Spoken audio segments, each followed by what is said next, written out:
V on. Hey, baby, let's go out there like a bunch of crazy dogs.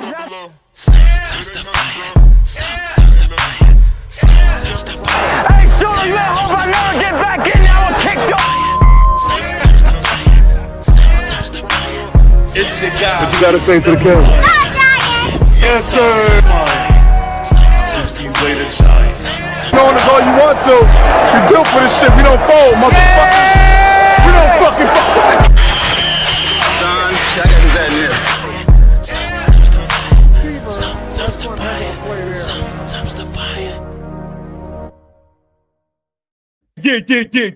Yeah. Ladies and gentlemen, it's your guy who is never lying, sometimes defiant, T.P. Way the Giant. Thank you for tuning in and rocking with the NYG Lieutenant segment. As you could see, of course, as I promised, we have some familiar faces. And I decided I'm going to start this thing off nice and friendly. I'm going to give everybody the proper respect, give my flowers out. I doubt that they've had an introduction as good as I'm about to give these gentlemen, because when you're in the state that we are in, I just don't know how this conversation is going to go. I just don't know. All right, I know some of the opinions up here and stuff like that, and I know it's all around, but that was the purpose of it, because I want everybody kind of to be represented in the opinions that they have. But we gonna get to it like we know how to do it, man. So without further ado, I just want to take this time and one by one introduce everybody on this panel. I wish I had some, Chicago Bull, Michael Jordan theme music, but we just gonna rock with it. I'm gonna start by my original lieutenant, man, somebody who's been rocking with me for some time. If y'all have been paying attention to this page in the off season, then you know this gentleman is part of the 330 crew. He lets it be known he is at the games. He is a season ticket holder. If I had to give him any award, it would be comeback player of the year. Comeback player of the year, because I think he's been having a phenomenal year. I think he's been applying pressure. He covers all New York sports. And if you are new to this face, let me just give you a quick little preview on who I am about to mention. We know where it's trending, so get ready to hear that. Okay, we just got to face it now. We're 2-6 going nowhere. Halloween is this week, and our season is over. It's over. As far as I'm concerned, it's about the young players playing now. The season's over, man. We're not going nowhere. The Washington Commanders, they're having a really good year. They got their young quarterback, and they're riding high, man. The Eagles are starting to find it. They're starting to get their ish together.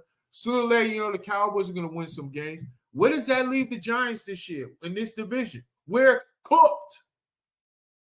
Ladies and gentlemen, born for sports. Jorge, how you feeling, man? What's going on, y'all? What's going on? I'm feeling all right, man. Giants ain't going to bring my blood pressure up today, so I guess I'm going to take that as a dub, man. Oh, man. Yes, sir. Yes, sir. I just want to say I'm real pleased to be on this panel with all you guys. It's listen, all love, all respect. I follow everybody here, and I'm just happy to be here, man. Let's get into it, bro. Yes, sir, man. Thank you. Thank you for being a part of it. And next, we have a New York Giant legend, I would say, man. This is a super fan who you are probably familiar with already. He is somebody who has you laughing on all platforms. I'm talking about TikTok, Instagram, all YouTube, you name it. Sneaky G Podcast is a podcast that I go to and I vent. I get all my frustrations out, and me and a few other gentlemen, we just hash it out there. If you are not subscribed to this gentleman here, you must subscribe. You must subscribe, because I don't want you to miss out on the dope content. Also, I do want to mention Who is doing it like this right here, ladies and gentlemen? Who is doing it like this? Yes, this sir. right here is my Make It Count coin. Now, let me explain to y'all. In order to get this, you pay a small fee of $25 or more.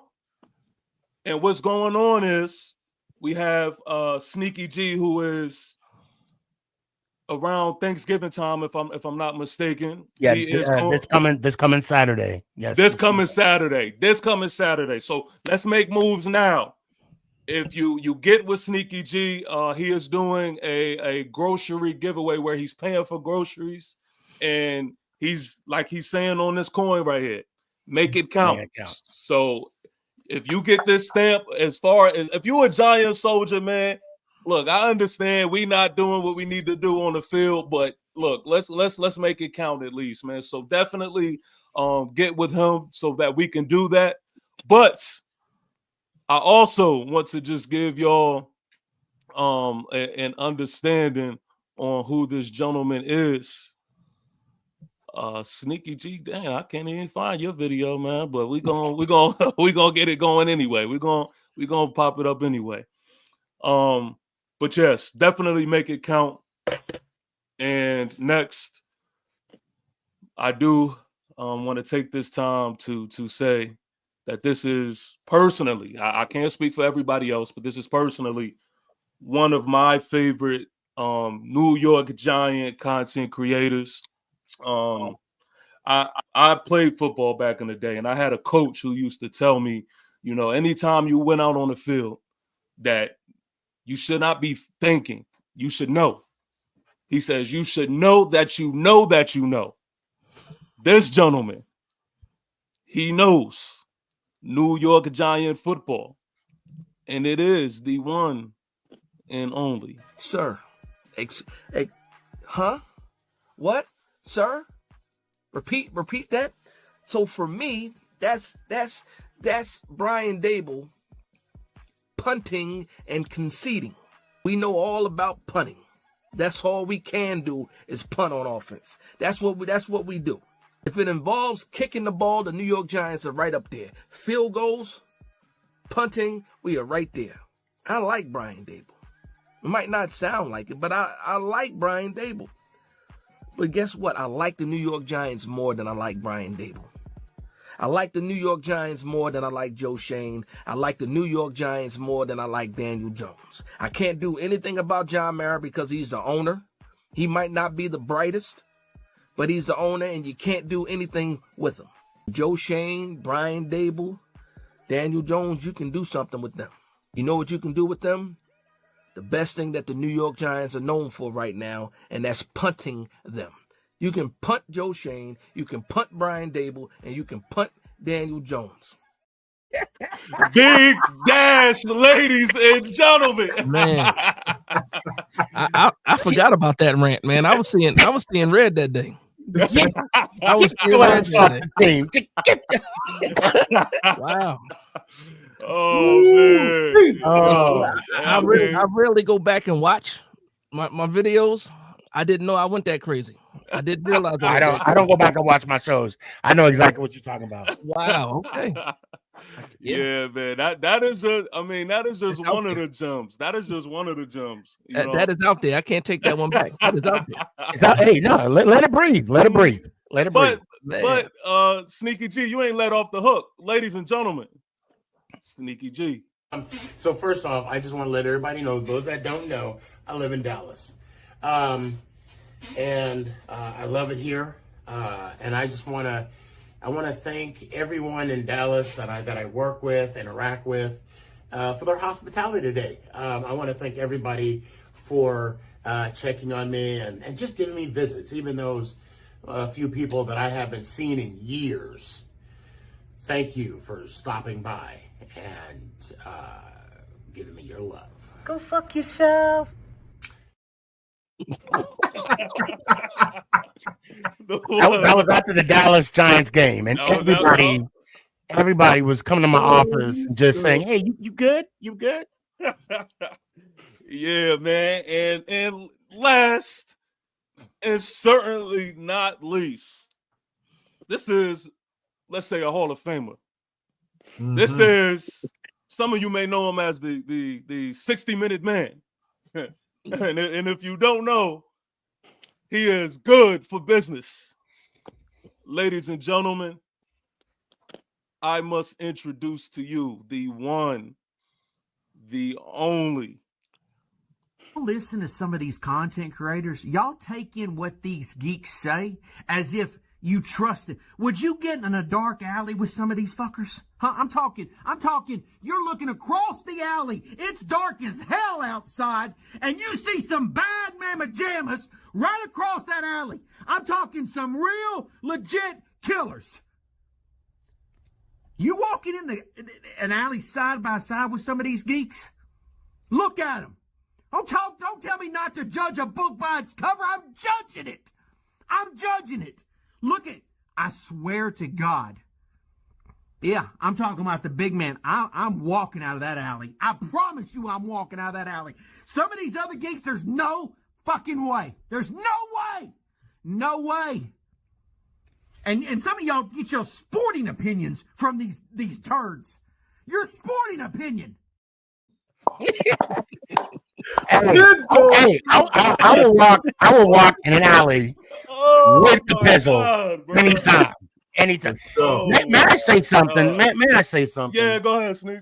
I want to give Copizzle his flowers because this guy right here. Now, I've been doing giant content for some time now, and you, Pizzle, you never criticized. You never. I'm talking about me. You've always given me advice anytime I've asked for it, and doing this, I've always been told. I do too much. I'm trying to be above the Giants. I'm making it a competition. No, and I'm not trying to make it a competition. But you've always been real, and I just want to thank you for that. And you've never said anything of those whatever to me. So I just want to thank you for that. You got it. And I appreciate you boys letting me join you today. Oh man, thank you. Like always, man. Now of course, we're saying all this before we talk about Daniel Jones, but let me just say something real quick. For those, I don't know if you guys are aware, but y'all should have seen Pizzle in them TTC days, man. Oh man, bro. I was tuned in. I was locked in, bro. We had some good times back then. Oh, that was when we were good too. Yeah, back when we were good, man. It was a fun time. And one thing I always count on every week, I gotta go see what Pizzle got going on today. What's going on this week? So yeah, legend, man. Oh, real quick, I appreciate it. We actually have the Juke who is with us, man. Yes, sir. Listen, he is doing what every man should know very well, and that's working hard. But he didn't want to, miss the stream, so I appreciate him for that. But he is also someone that is doing some good work out here. He is the youngest in charge, man. I personally call him the young phenom, man. He has been on it this year. He has been consistent. And one thing about him, man, is you can't juke out the real. You cannot juke out the real. So when you go to visit his page, expect the real. And I also want to introduce Daniel, throw the ball, please. Daniel, throw the ball. Oh my God. What more do we need to see, y'all? What more do we need to see? The Giants season has been over, but it is officially over. There's no chance, right? There's no chance that we're still talking about making the playoffs. There's no chance we're still talking about going on a run. All that needs to be tossed out of the window. The Giants lost to the Carolina Panthers in Germany. the Juke. How you feeling, man? Hey, what's going on, man? Hey, listen, I want to shout out everyone that's in this panel right now. I appreciate every single one of y'all. I'm glad y'all tapped in. Like I said, I am on my lunch break at work, but I couldn't miss this, y'all. We got Pizzle, Big Dash, Born for Sports, Sneaky G-Man in the cut, man. Obviously, my guy TP. I definitely had to tap in, and I'm excited to talk about some topics with y'all, man, because as you know, the season definitely feels like it's over, but I know we got some topics that we might not see eye to eye on, so I'm ready to go ahead and talk about those things, man. All right, well, without further ado, man, let's just go ahead and get straight into it. Listen, Joe Shane, he has spoke. I guess you would call it speaking, but he has, going through his press conference, and he, I guess, said without saying a lot. Real quick, I just want to get y'all opinions on what y'all took from his press conference. Me personally, I think this was something that you just had to read in between the lines. I think he said a lot without actually saying a lot, me personally. But I just want to open the floor to what y'all have in mind of what y'all got from what he has said. Sure, I'll go first. I think in the presser, man, he was singing for a supper. I think he knows that he's in a tight spot right now. You saw when he practiced, whatever he practiced for, the answers, he was quick to answer those. But when it was some of those hard questions and curveballs, you saw him dance a little bit. So, and then also, I would say this is the first time I saw Joe Shane actually try to separate himself from Brian Dable. I don't know if anybody else caught that or not. When he was talking about, why they were losing, he talked about the roster. He also said something about the game plan for the week. Yo, that's what the coaches does, the game plan for the week. So I thought that was kind of, telling. But that's my and Dash, let's not forget that he also mentioned how we're not finishing games. Oh yeah. He mentioned that a couple times. He did mention how we were 1-5, 3 points or less this season. And the last show I did on Tuesday, I make it count. We talked about that a little bit as well, because even in our 2022 season when we made it the playoffs, I think we were 5-1. And it was the flip side. It was the flip side. So it sucks knowing that we're so close into finishing, but we just can't for whatever reason. And sadly, we're beating ourselves. Yep. So what you're saying is we're not 60-minute men. No, we're not 60-minute men. No, not at all. Maybe 58, not 59, but 58 minutes. Oh man. Yeah, for sure. Hey, look, I personally, right? I don't like being bullshitted. And I just feel like that's pretty much all it was. Like, I think for Hard Knocks, we definitely know that, he spoke with his PR trainer and all of that stuff before speaking to us. And we knew that he was going to come out there, duck and dodge and all of that. But when you're losing games, and again, when you're having a season that we're having, I just would have rather for him to come out there and just tell it like it is, man. It would just at least say something real. I think that it was just a complete just dodgeball session. And it irritates me when I get that from the guys up top, man, because I need some answers. We're 2-8 again. Y'all in the offseason, y'all said that it would be a different product that's on the field, and y'all keep trying to feed us bullshit answers like y'all are insulting our intelligence. So right now, everyone can get it. That's just my move, man. Everyone can get it, and no one is left off the hook. I hear you, man. Listen. The way I took it as I wasn't expecting much anyway. I mean, what GM or president really comes out on a bye-week presser and tells all their plans they're going to do after the season? Honestly, this is what the New York Giants do anyway. Gettleman did it. Reese did it. They all do it. I didn't take it as I wasn't expecting much. I want to see some tears. That's what I wanted to see. You ain't had to tell me your game plan. I want to see some passion. Something. I mean, us fans, we want that, T. We do. We all want that. I'm not saying I ain't want to see it. I would love to have saw that. I would love, but you know what? I would love for any GM around the NFL to do that, but they just don't do it. They just don't. So personally, me, my expectations like, I already know he ain't gonna say nothing. He's gonna give status quo. He'll throw a little thing. The only thing that I took from that I even listened to was, like Dash was saying, he kind of was singing for a supper. He wanted to make sure everyone knew that the last draft class has been so productive. That's what I took. That was the first time I took him as he was defensive since he's been here, because he's been comfortable since he's been here. Wow. In the first couple of years, coming off last year, you know what I'm saying? Everything. So Me personally, like I said, I wasn't expecting much, but I didn't take anything like, oh man, you know what? How dare he not tell us nothing? Because all these GMs do the same crap. They do the same crap, bro. And is it fair to fans? No, it's not. We want more. You know me. I want to hear something. I need some answers, but my expectations just wasn't there for it, man. I just didn't.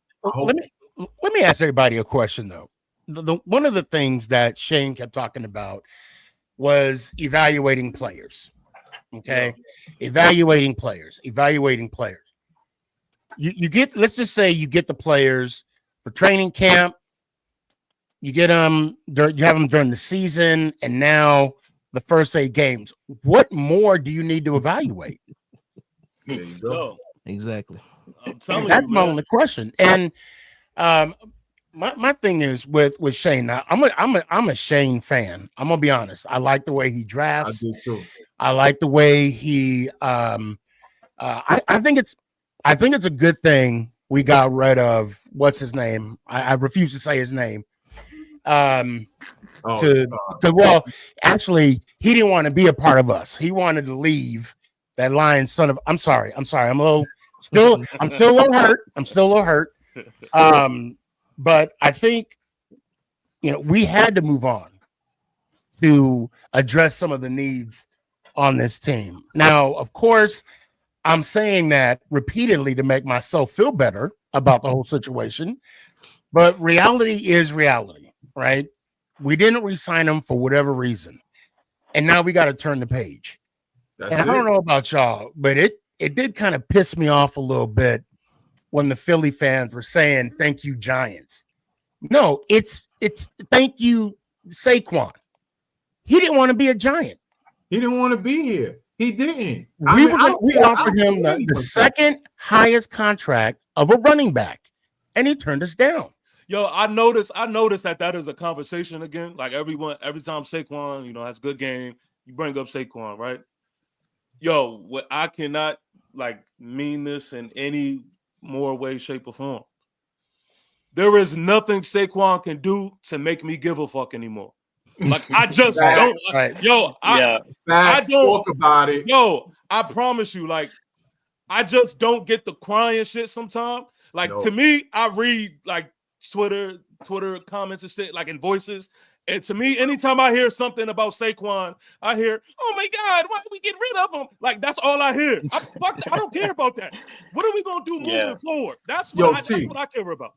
T, and I totally agree with you. Because let's be honest, Giant fans be funny. Because if we would have been losing with Saquon on this team, what would have been the talk? Yeah. Why did Shane give him that money? What was the point? Yeah. Oh, you can't sign a running back to that money.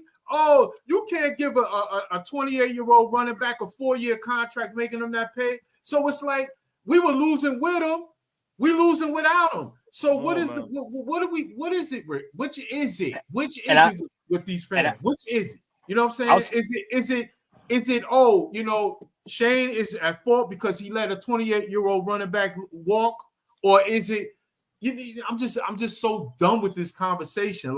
Tyrone Tracy has done a good job as his replacement, and that's where my mindset is at. Now, if we didn't have anybody doing anything, then I would have been like, damn, we didn't even replace him.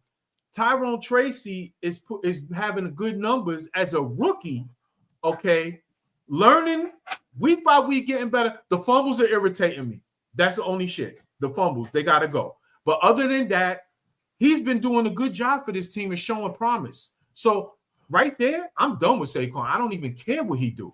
I just and like I said many times, we had been on this show already. TP, listen, he could have went anywhere. He He wanted to go to. For me, you go to Philly. You go to Washington. You made your decision. You the op. I'm done with you. That's how I'm telling you. That's where I'm at with it. Go ahead, Juke. I hear you, but that's where I'm at with it. You made your decision. All right, what we gonna do about it? And I think, speaking on it, because we were originally talking about Shane, right? And I know Saquon came up in conversation. Listen, Saquon's going to be on the Eagles for the next 2 years. We're going to hear it all year the next 2 years, as long as he's making plays, right? Until he gets, hurt or whatever. My only gripe when it comes to Shane, specifically with the Saquon, situation, is that he flipped the script and signed Devin Singletary, which at the time I thought it was a nice move, and he gave him guaranteed money, which is not bottom of the barrel money. He's not on a vet minimum. He's on guaranteed contract, just for him to get beat out by our 5th round rookie in Tyrone Tracy. To me, that just screams like, all right, the move that you wanted to go in, that didn't work out for any type of reason. Of course, you know, in Giants fashion, this guy didn't miss any games outside of playing on the Giants, and he comes here, he misses a couple of games, and that's how it ended up happening. But I just feel like it's counterintuitive to go ahead and say, hey, Saquon, we're not giving you any money. Or we're not. Well, the offer was there. Let me say it. The offer was there. But my point being is Singletary got guaranteed money, and he's not even getting snaps like that anymore. So we touch on Shane and we touch on his other draft picks. His first draft round, man, I mean, Evan Neal being a bust, that's something he's gonna have to live with. We look at Josh Azudu, that's something he's definitely gonna have to live with. I think. I'm holding out hope for Evan Neal still. I'm still nah. Hey, I tell you what, I'm gonna give him. Now, don't give me look. It pissed me off when he talked about what he said, flipping hot dogs. Yeah, hot dogs. You don't flip hot dogs. You don't flip anyway. But his last performance against Carolina, he showed the potential. And I mean, in the NFL, that's all you got. And he was gifted. He was gifted what, 11 picks in his first draft? Yeah. Or was it more than 11? No, it was 11. Yeah. And last year traded up and lost some picks. Yeah, and last year we only had 6 total. So and look what he did with them 6, man. Them 6 is grained out to be one of the worst drafts we've seen in a little while, man. Especially and we could talk about it, right? The Giants organization right now, there's a lot of bad things going on. The way they're mismanaging Deonte Banks, I think, is a big mistake right now, because this is a guy you traded up for in the first round, and will he be a CB1? Probably not. You know, there's a great chance he doesn't. But when you're not playing your players, let's also keep in mind. Hold on, let's also keep in mind. Yeah. Let me say this right here. So when Banks was drafted, who was the defensive coordinator? Wink Martindale. Stinkendale. So that was Wink's guy. Wink wanted him. Now, maybe Banks ain't that type of corner that plays in this new coordinator's. I forgot his name. Oh my God. Bowen. Bowen. Yes. You know, in this system, maybe he's not that guy to be in this system. Yeah. And you had mentioned that this is one of the poor draft class this year. No, he's talking about 2020. No, last year. Okay. Yeah, okay, this good. year. No. Let me do something real quick, because we're gonna transition into a topic, and I just want to set this up just right. All right, so we have the top row, and then we have that bottom row there, and I don't want anybody to pay too much attention to it. There's a reason on why I'm doing this. I think I know the reason too, but all right, go off. There's a reason on why I'm doing this. Don't worry too much about it. But all I do want y'all, I want to just make this clear. I want y'all to not shy away from your truth, speak your mind, you know, and we're gonna get to the bottom of this thing, or at least the bottom as much as we can, to agree to disagree. Is that fair? That's fair. All good with me, baby. All right, so let's do it. Daniel Jones. There's so many different opinions about our QB1 as of right now. I think this week has been the question that has been brought up is, are we a QB away? Now, let me just start by saying this. That's what it is. Let me just start by saying this.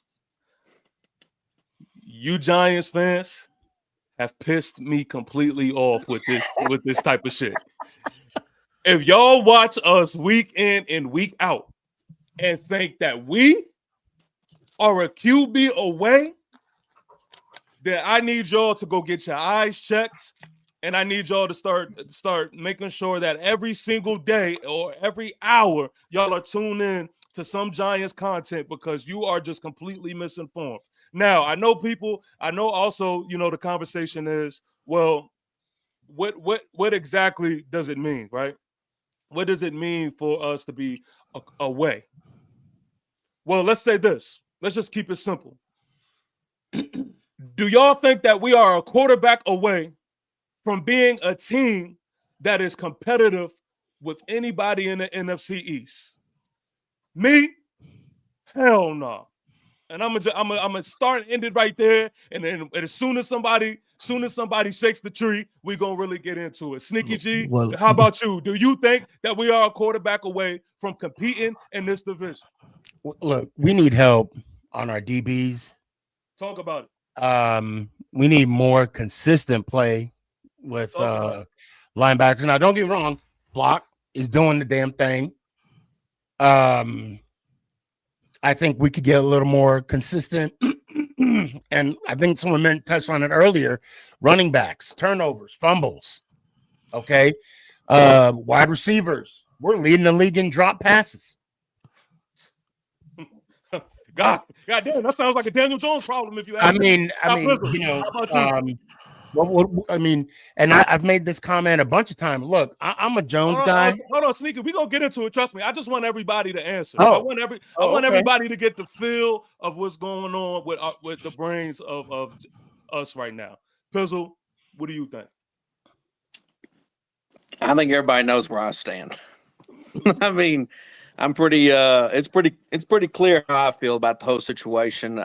To be honest with you, I'm at the stage where I would actually like to see Daniel go somewhere else and go be successful, because I know he can be successful. That's where I'm at with it, because, you know, the reality is, you know, Saquon Barkley right now is looking great in Philadelphia. You know, Xavier McKinney is looking fantastic in Green Bay.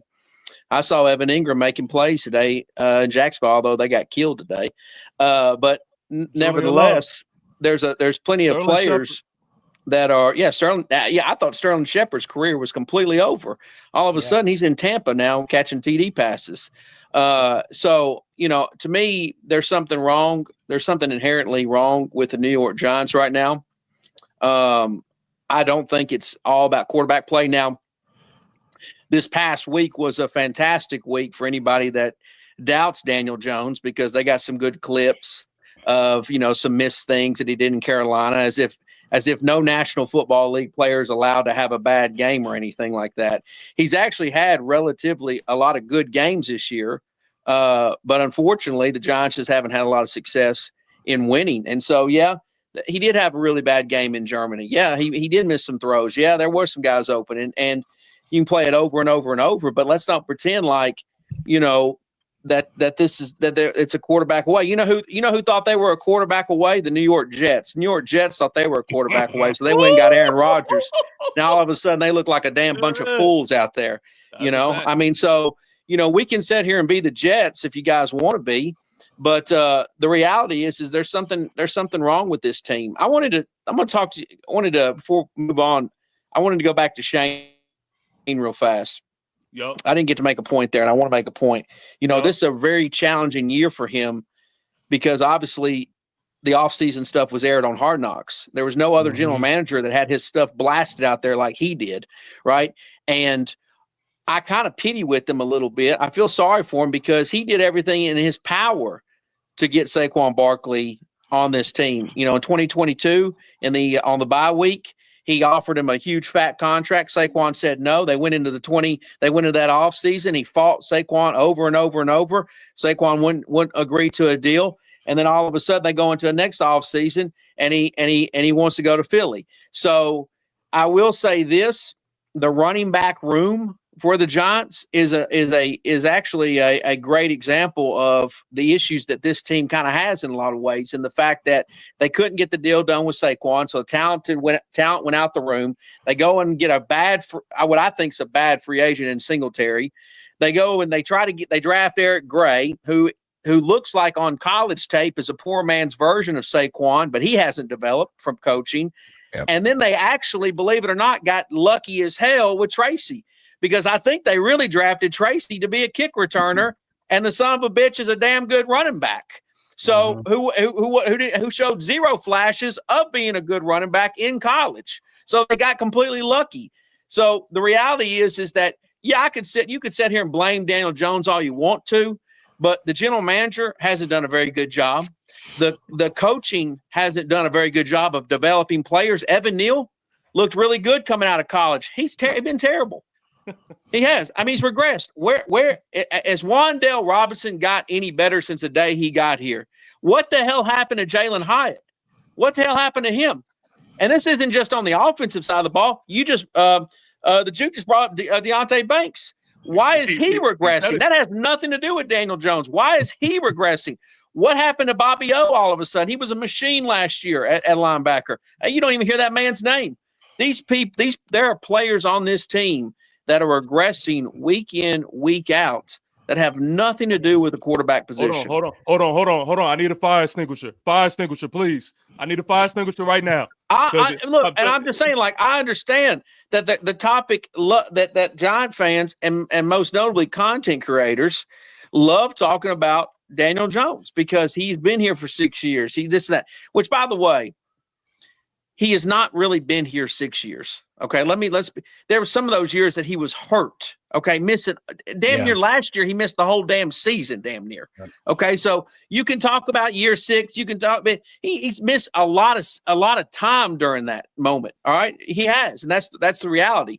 So let's don't act like he's had 6 full seasons. Okay, let's don't pretend and play that. Let's use context when evaluating Daniel Jones. Okay, again, I recognize he had a bad game. I know. I see Dash getting ready. I understand he had a bad game last game. I got it. I get it. But there's some games that we wouldn't even been in these games if it wasn't for Daniel Jones. Well, you know what? And it's funny you bring that up, Pizzle, because look, even with his mishaps, even with Jones's mishaps, we were still in competition against the Panthers. Let it be known. How many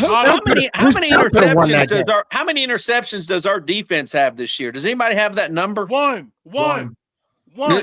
That's what we're over halfway, and our defense creates no turnovers, nothing. So we get no field position. So I think Pizzle, I think you cooked them just well. Okay. We're gonna burn them up. Don't trust me. We're gonna well done this thing, but I want to give them the chance to go ahead. And but TP, here's the thing. I don't really want to honestly fight about Daniel Jones. I really don't. I mean, like I said, when I open this thing up, I'm ready for Daniel to move on. Not because I don't think he can do it, because I want him to go be successful somewhere else to prove the point. I honestly do, because I think he can be successful. I think he can be a good quarterback. I think people's evaluation of NFL quarterbacks are silly at times. I really do, because some guys are in great situations and they benefit from those great situations, and they're called great quarterbacks. Some guys are in bad situations and look like bad quarterbacks, and they get told that they're bad quarterbacks, and they're really not. You know, Baker Mayfield's a great example of that. You know, people have moved on from him left and right. He finds a good situation in Tampa, and all of a sudden he's a playoff quarterback all of a sudden again. So you can go on and on. Matthew Stafford, they weren't winning a lot of games in Detroit. He's with the Rams. He's winning a Super Bowl all of a sudden. So you can go on and on and on about how the quarterback play is in the National Football League. See, that's my thing, though. This is not per se for me just a DJ conversation. I just get, me personally, and I'm speaking for myself, I get bothered when we act like it is DJ's fault while we're 2-8. I get bothered when we act like we are a quarterback away.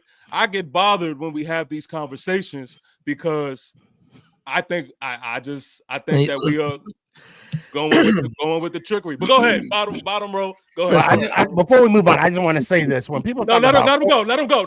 I just want to say the last thing. Let him go. The thing about quarterback evaluation, I just want to throw this out there. Remember, Tom Brady was drafted in the 6th round. I digress. Okay, so first of all, it was loaded, and you set people up because you brought up the Daniel Jones question, and then all of a sudden the floodgates opened up on Joe Shane and Brian Dable, and we got off track. The question was, do we believe that we're a quarterback away from competing in the division?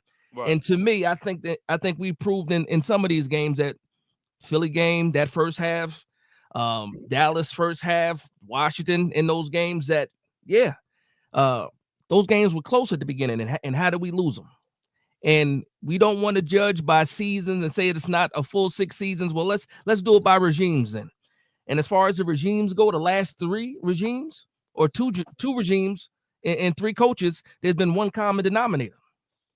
And every time we get pacified by some good play, what does he do? He lets us down. And that's Daniel Jones. There you go. We talk about these games, right? We talk about these games this year. His best games this year were games that we lost.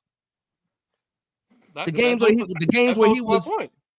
I'm saying that his best games. What about the other games? That's the point. We lose the games when he's bad, and we lose the games when he's good. So if we get to the point of the game, I know we brought up Washington. If you get up to the point of the game where you can win that thing and put it away, and you put it in your receiver's hands, your number 1 receiver at that. We're talking about the receiver that everyone claims that DJ should find a way to get him the ball. DJ should make these throws. If he does that, and our number 1 receiver drops the ball that can put away the game, I'm just confused. So what do you mean by that, though? But you're singling out one game, bro. That's not one game. That's one example. No. That's one example. You okay? But your example now you drifted into the receiver now. So, like the question was, is Daniel Jones the problem, and also are we a quarterback away? And it's a team game. There's no doubt about it. I don't think anyone here on this panel is going to say everything is Daniel Jones' fault here. We're not doing that. We're not. But the quarterback position is the most important position. And me personally, I've given this man a lot of years to show me. And we talked many times early in the season. I left the door open for him. I said, sink or swim. Did I not? I said, sink or swim. It's all on the line. I hope he does it. He's got the weapons. He's got the offensive line. Those excuses are gone now. Okay? So now it's, what else is the fault? But it's not about hate. It's not about hate. It's about heartbreak. It's about heartbreak. Every time you give Daniel Jones your confidence, I understand that. Every time you give Daniel Jones your confidence, what happens to you? We look like the fools, right? He shows us who he is. We're the people with egg on our face when we start to trust Daniel Jones. We get our hopes up. We see it in every game. We get how many we talk about how many times guys drop the pass, how many times, and we talk about this defense too. How many times did the defense give the offense back the ball? We talk about we're not getting interceptions. That Cincinnati game, the Philadelphia game was 7 straight punts. 7 straight punts. What do we do with it? Nothing. And that's the offense. And it's not all Daniel Jones, because I hate Brian Dable right now too, and I damn sure hate Joe Shane, but we ain't gonna sit here like the common denominator is not staring at our face. And guess what? He's so much of the common denominator that even his own coach and his GM have now thrown him under the bus. He's the scapegoat for everybody now. Because you know why he can even be the scapegoat? Because he's playing that bad. You can't be a scapegoat if you put the proof out there on the field that you can win with him. I don't see that. See, this is the thing. People will try to make it seem like he's playing worse than what he is. Now, granted, let me make these points. I don't think that we should keep Daniel Jones. That's for one. For two, I don't think that he is the answer for us to get better. But the main point, again, what I'm trying to say is he is not the reason on why we're 2-8, and the light is being shined on Daniel Jones when the light needs to be shined everywhere.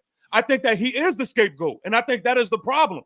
I think that everybody is just focusing on Daniel Jones, that you're not seeing everything else. I've said this plenty of times. Malik Neighbors can't be touched.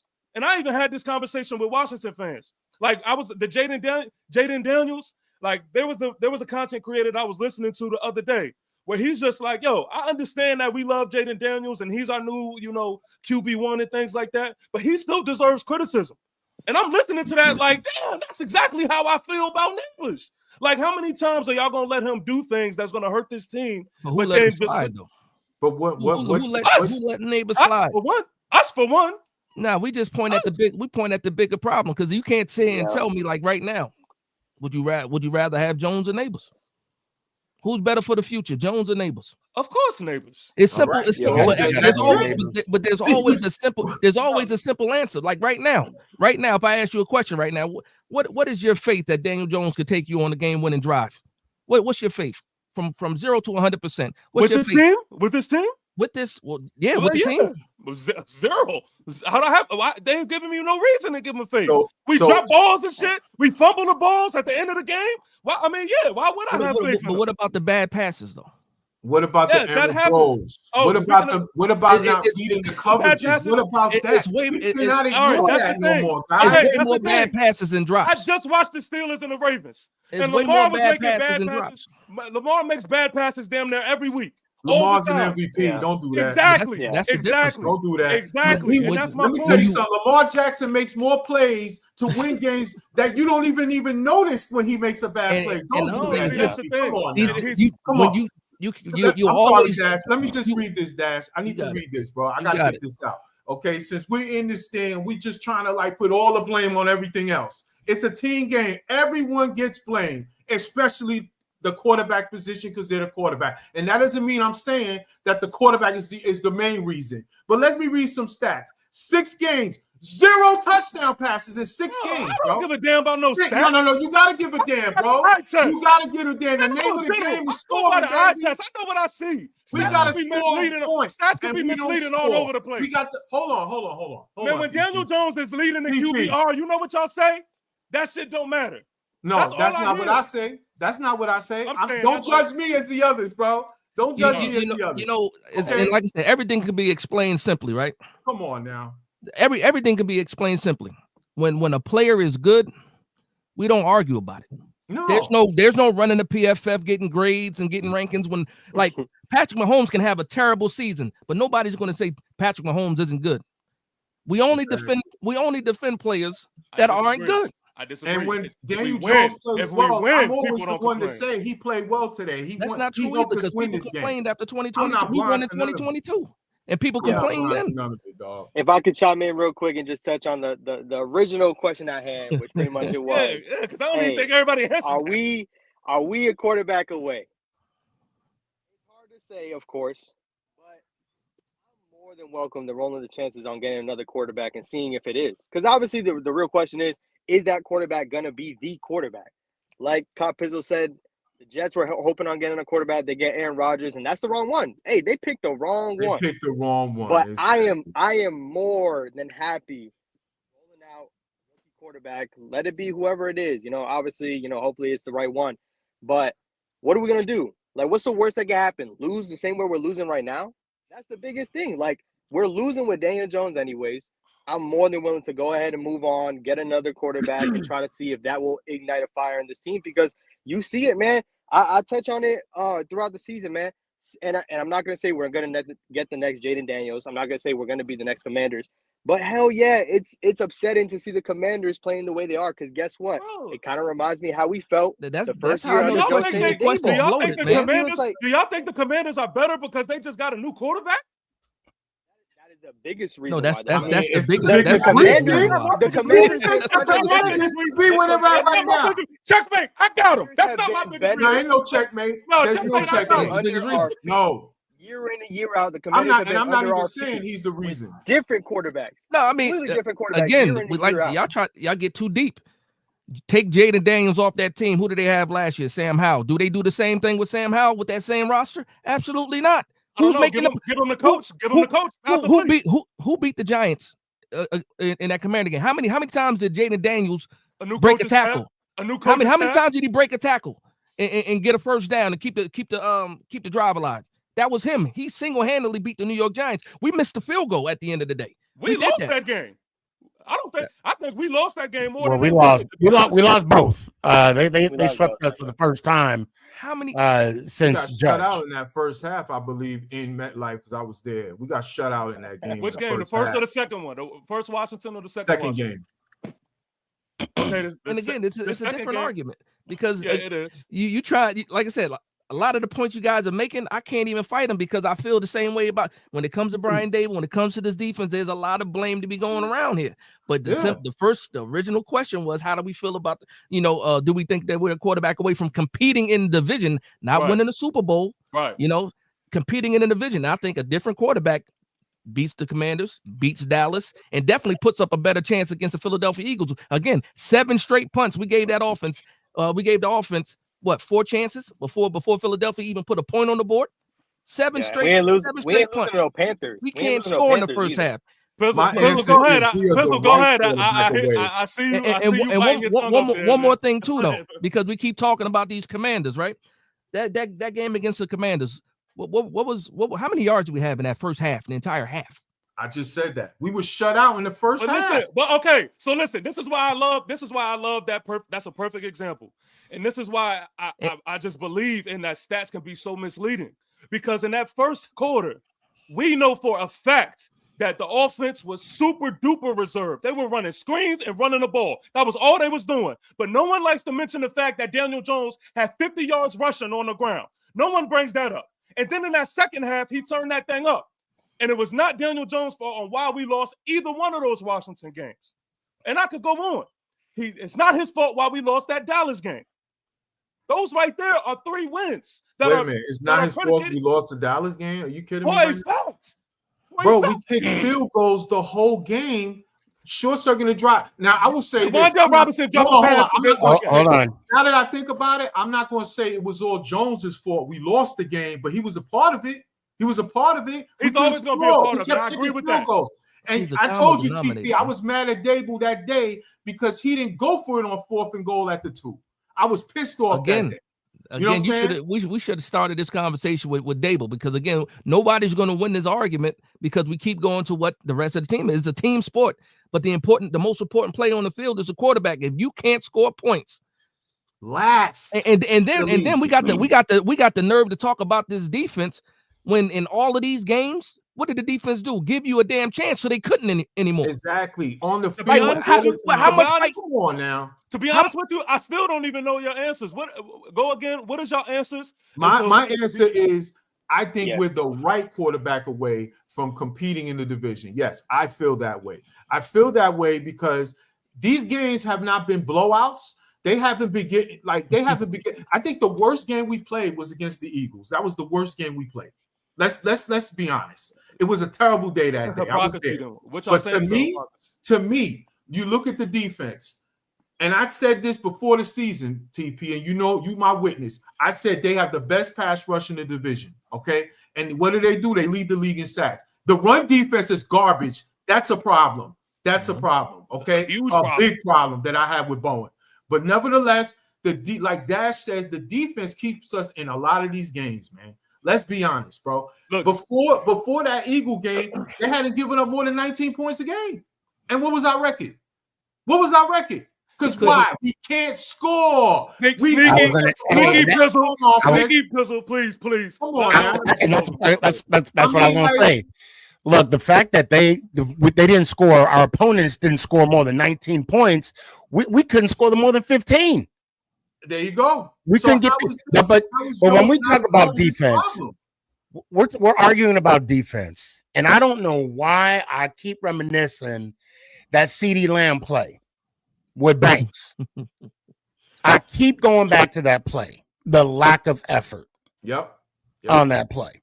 Yep. And that was in the first quarter. And I'm gonna say, Shane did a good job defending his guy.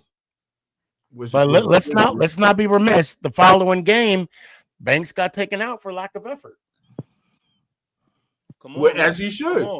As he should. So there's so much more. Like there's so much more to it. Like, and this is why I like to steer away from stats, because how many touchdowns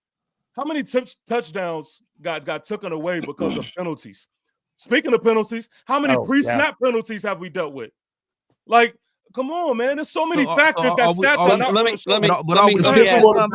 overcome that though. Just saying.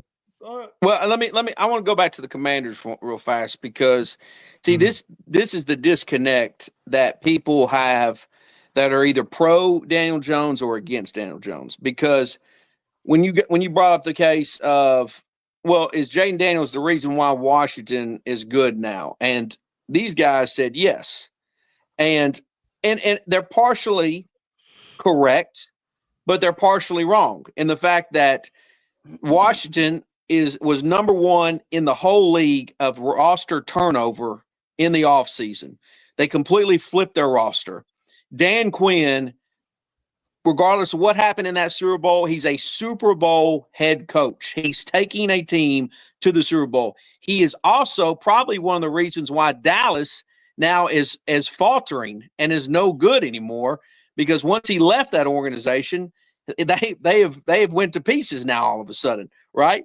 So I think Dan Quinn is a huge part of why the Commanders are good now. I think their roster is part of it. And yeah, Jaden Daniels is making plays. But the thing about pro sports is, you know, all right, they're going to see if you can hit the fastball. Then once they see you can hit that, they start throwing you curveballs. You're starting to see regression now from C.J. Stroud. Everybody said, "Oh, C.J. Stroud's this hot thing in the offseason. Oh, their Texans are going to be super." You don't hear a damn word about C.J. Stroud now. All of a sudden, nobody even talks about the Texans being legitimate Super Bowl contenders. Now all of a sudden, Jaden Daniels is the hot piece of meat. Well, once they put some once the defense coordinators start putting a plan in place to throwing him curveballs, all that's going to start shutting down. The reality is this organization, this franchise, has given Daniel Jones, Pat Shurmur, Joe Judge, and a bunch of garbage to go with it. Okay, he had no choice but to fail. That's reality. And Dash, he's saying you're questioning Dable. We're all questioning Dable. Like I think Dable has no business calling plays. He's too damn emotional to be calling plays. He's on the sideline losing his mind. How can I trust you to give me the right play call on 3rd and 1 when you're over there losing your mind left and right? Why is Kafka even a part of this organization or team? Why is he not calling plays? I don't understand this. This is why I go back to the fact of, you can talk to me about Daniels. He has all the skill sets. He can run. He can throw. He can make all the throws. You can't say he can't. He absolutely can. Okay. I don't think the guys around him. I don't trust the people around him. I really don't. I don't trust his coaching staff. I don't trust these guys. Nothing. I mean, that's the truth about all this. So to me, I question on, look, again, if they move on from Jones, then so be it. By the way, I think clearly Dable has shown he benched Banks as like he didn't. He said we benched him. Dable would gladly bench Daniel Jones if he didn't think he was the best option. He would do it in a heartbeat. Why has he not done that yet? Our quarterback room is not good. Drew Lock stinks. We know it. Shane's fault. There's a lot of blame to go around. What do you mean it's Joe Shane's fault? He's the one that he's the one that told everybody that he was happy with the quarterback room the way that it was. He was satisfied with Drew Lock. Okay, then that tells me, Dash, that the tape doesn't clearly that tells me that the tape is not clearly showing that Daniel Jones is at fault. As far as I have watched Daniel Jones. I don't know about that one. As far as what though? Well, I mean, why would they not put in Drew Lock? Why would they not put Drew Lock? Oh, we know Drew stinks, bro. We know that. Like, so here's the thing. When I'll say this about the situation, we treat Daniel Jones like he's Eli Manning. The whole time Eli Manning was here, we never drafted somebody that could really push him, you know, or picked up somebody that could really push him, you know, for a starting spot. Never happened. We gave that same grace to Daniel Jones. You pick up. Why didn't you go for Gardner Minshew? Gardner Minshew actually would have pushed Daniel Jones. Tyrod Taylor coming back probably would have pushed Daniel Jones. In fact, if we would have had Tyrod Taylor, you probably would have saw him already by now. Tyrod would have won the job already. The whole point is that we coddled Daniel Jones. We were pacified by the 2022 season. Let's be honest. I was fooled by the 2022 season. I drank the Kool-Aid. Guess what? I had to fall on my face in 2023. And we talk about he was injured. You know, he only missed half the season. We don't give that same grace to Evan Neal. Evan Neal was hurt all of his second season and all that. But we already know that Evan Neal sucks for the most part. My bad, Sneaky G, but I'm just saying, we don't need more proof than what we've seen from Evan Neal to know that he's bad. But for Daniel Jones, it's like, okay, well, everybody told me, fix the offensive line, get him a wide receiver one. And what's going to happen? We got Andrew Thomas is hurt. In the fix end. Andrew Thomas is hurt. Okay, but this O-line hasn't been bad. I know the best player on the offense has been hurt. The best player on the offense was hurt during the Cincy game, and everybody's been playing like ass. I mean, Andrew Thomas is the best player on this offense. So this is how we shift things into like a checkmate, right? No, I'm not. No, this ain't no checkmate. That's just reality. Andrew Thomas is the best player on the offense. Okay, we know this. And when did Andrew Thomas go down? He went down. He played the Cincy game hurt, and he hasn't played since. So the Cincy game was week what? Daniel Jones's best performance was without Cincinnati Andrew was Thomas. October 13th. But that's not. We're talking about totality here. We're talking about totality here. We're talking about games that he hasn't because Andrew Thomas got hurt week 1 also of last season. Okay. And Daniel Jones struggled all the way up until the point that he got hurt. You know, the offense. Let's don't sit here and pretend like he's had perfect offensive line play. He's had better offensive line play this season, absolutely, yes. But he has not had just perfect offensive line play. Why does he need to be perfect? It doesn't need. I'm not saying it needs to be perfect. I'm just saying let's don't pretend like it has been perfect. No, it's not perfect. But why do we even bring that up? But why do we act like we haven't seen an improvement? That's what my argument lies. Improvement in what? Daniel Jones's game. What? Where? He can't. Okay. It's the same, bro. See that's the perfect example. Is when Daniel Jones is bad at spots, people put out this narrative like Daniel Jones is the worst thing walking when he's not. If we're talking about spots, we're talking about Dalmatian. It's a lot of spots. Okay, so listen. All right, so where's the spots in the Washington game, in the Cleveland game, in the Seattle game, in the Dallas games when he's putting you in a position to do something, but his supporting cast is not doing what they need to do. So my question to that is, when Daniel Jones is actually playing good, then there has to be a responsibility or accountability for somebody else other than him. When Daniel Jones is playing good, he's playing good for Daniel Jones' standards. He's playing good. Man, he was leading the lead. At one point, he was leading the lead in top 10 in a few categories. So we can't say that. And passing at one point in the lead, passing yards, QBR. Passing yards. Yes. My man hasn't even touched 300 yards all season. When has he done that? I said at one point of the season. Also, why we act like Daniel Jones is not one of the best rushing quarterbacks in all of the league? If you have that, you should coach a scheme based around that. I'm pretty sure, bro, that Brian Dable was not brought here to have Daniel Jones lead the league in rushing. He brought him here to become an elite franchise quarterback because when Josh Allen was in Buffalo with him, he helped him become what he is. So let's be honest, that was the whole point of Dable being hired here. The whole thing was to see, okay, let's see if he can unlock Daniel Jones. Well, his first year, in his first year in 2022, which is a season that I appreciate, in the second half, he was better. And like Dash said, hey, he had games that kind of fooled us and made us drink the Kool-Aid. Like, maybe this is it. Maybe this is it. But you know what? It has not happened. There was only one common denominator. And like Cop said, and he's absolutely right, the Giants haven't helped him either in his career as well. They've given him bad coaching staffs. They've given him no protection and less weapons. I get that. I want to know the difference between 2022 and this year is they played in 2022. They was balling. Repeat that again.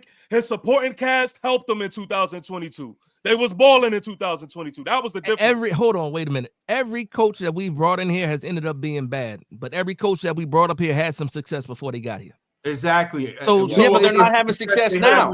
But I understand that. So, like, listen, I hated Jason Garrett, but we can't act like he wasn't running that damn Dallas offense then. The worst coach they brought in was Joe Judge. Pat Sherman, when Pat Sherman was in Denver, we can't act like he wasn't successful as an offensive coordinator. Now making that switch, and Minnesota head coach is totally exactly. And then we talk about Brian Dable. When we got Brian Dable was the hottest offensive coordinator coming out. Everybody was on the same page, talk about yes, and then look what happened. That doesn't mean he's going to be a great coach, head coach. But he also got coach of the year. I understand that. I understand that. Let me ask you this. Nobody doubted the way he was coaching. And then all of a sudden now. Let me ask you this, Dash, and maybe this is a useless question, but let me ask you this. So let's go back to the draft real fast, right? Let's take the horrible draft or the draft that's okay. No, this past draft. Okay. Would you rather have? We lose out on Caleb Williams, Drake May, Jane Daniels. So that would have I already know where you're going. The answer is yes. It was a quarterback that I liked more than all of Bo them. Nix. No. The best thrower of the ball is in Atlanta, sitting behind Kirk Cousins. Okay. So Penix. So let's say you would rather have. So that means we would have never got Neighbors, and we would have got Penix. You think Penix without a Neighbors, the Giants would be more successful right now? I think we would have something to look forward to. Because I don't know what we do in that second round. Because when I look at A.D. Mitchell, with the Colts, second round wide receiver, when I look at all these other receivers that were available in the second round, and I look at Neighbors, and again, we're the same people that just talk about all the drops from Neighbors. He dropped this, he dropped that.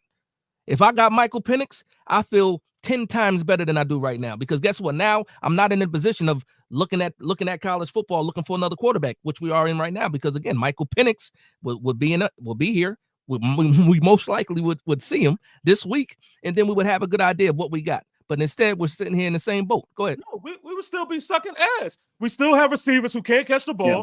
Our run defense still couldn't stop a statue. We would still have Deontay Banks at CB1, who can't guard a statue. We would still have Cordell Flott, Trey Hawkins at CB2, and Nick McLeod. Anytime he's on the field, you should know that you have the worst secondary in all of NFL. Anytime Nick McLeod is on the field, that's how bad McLeod is. But can we? Okay, so now we want to talk about the roster, but we saw even worse wide receiver room in 2022 be fine, though, right? Yes, and that's what I'm telling you. You know the difference was everybody was playing. Nobody dropped passes. There wasn't any illegal man down. It was plenty of drops. I remember. Don't you remember? You remember won Daniel the Jones? Super Bowl with leading the league in drops last year, by the way, fellas.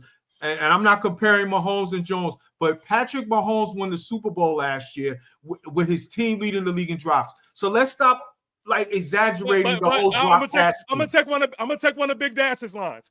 You can't compare teams because when you do that, the lines get blurry. Okay, you can't compare. Hey, I'm only comparing quarterbacks. You can't compare quarterbacks. You can't compare quarterbacks. Hey, I gotta quarterbacks. I gotta sign off on here, man. I appreciate y'all. I want to just touch on like my last little tidbit, man. Like Pizzle said, with the young quarterback, they kind of throw curveballs at a quarterback. And year 2 is kind of where you see the difference. I think 2022 was exactly that. First year with Dayball in that system, the quick passes were there. The short passes worked with that offense, and they adjusted. You saw in the Eagles game, we got squashed. And hey, the videos are out there, man. I was happy with Daniel Jones. We got that contract done, and I thought, hey, the brighter future is ahead because we got our guy. And at this point, who would have thought 2 seasons later? Now we're here talking about, is he gonna be the guy or not? I want y'all to talk on it, man. Do y'all think Daniel Jones is going to be benched this upcoming week? I know we talk about what we think, but what is the offense, the front office going to do? And do they think he's going to start him? I appreciate everyone that's in here, man, and hopefully I can get you guys on another time. It sucks that I work, but overall, man, shout out to the Giants, man, and hopefully we go up, man. I appreciate y'all. Appreciate you. Right, hey, man, have a good one. All right, man. Peace. I would love to answer his question or what he just said. Yo, There's a part of me that really does believe, and maybe I'm crazy, this is probably going to get clipped, but if Daniel Jones doesn't get benched this week, I think there's a chance that Daniel Jones can still be the quarterback next season. I do believe that that's a possibility.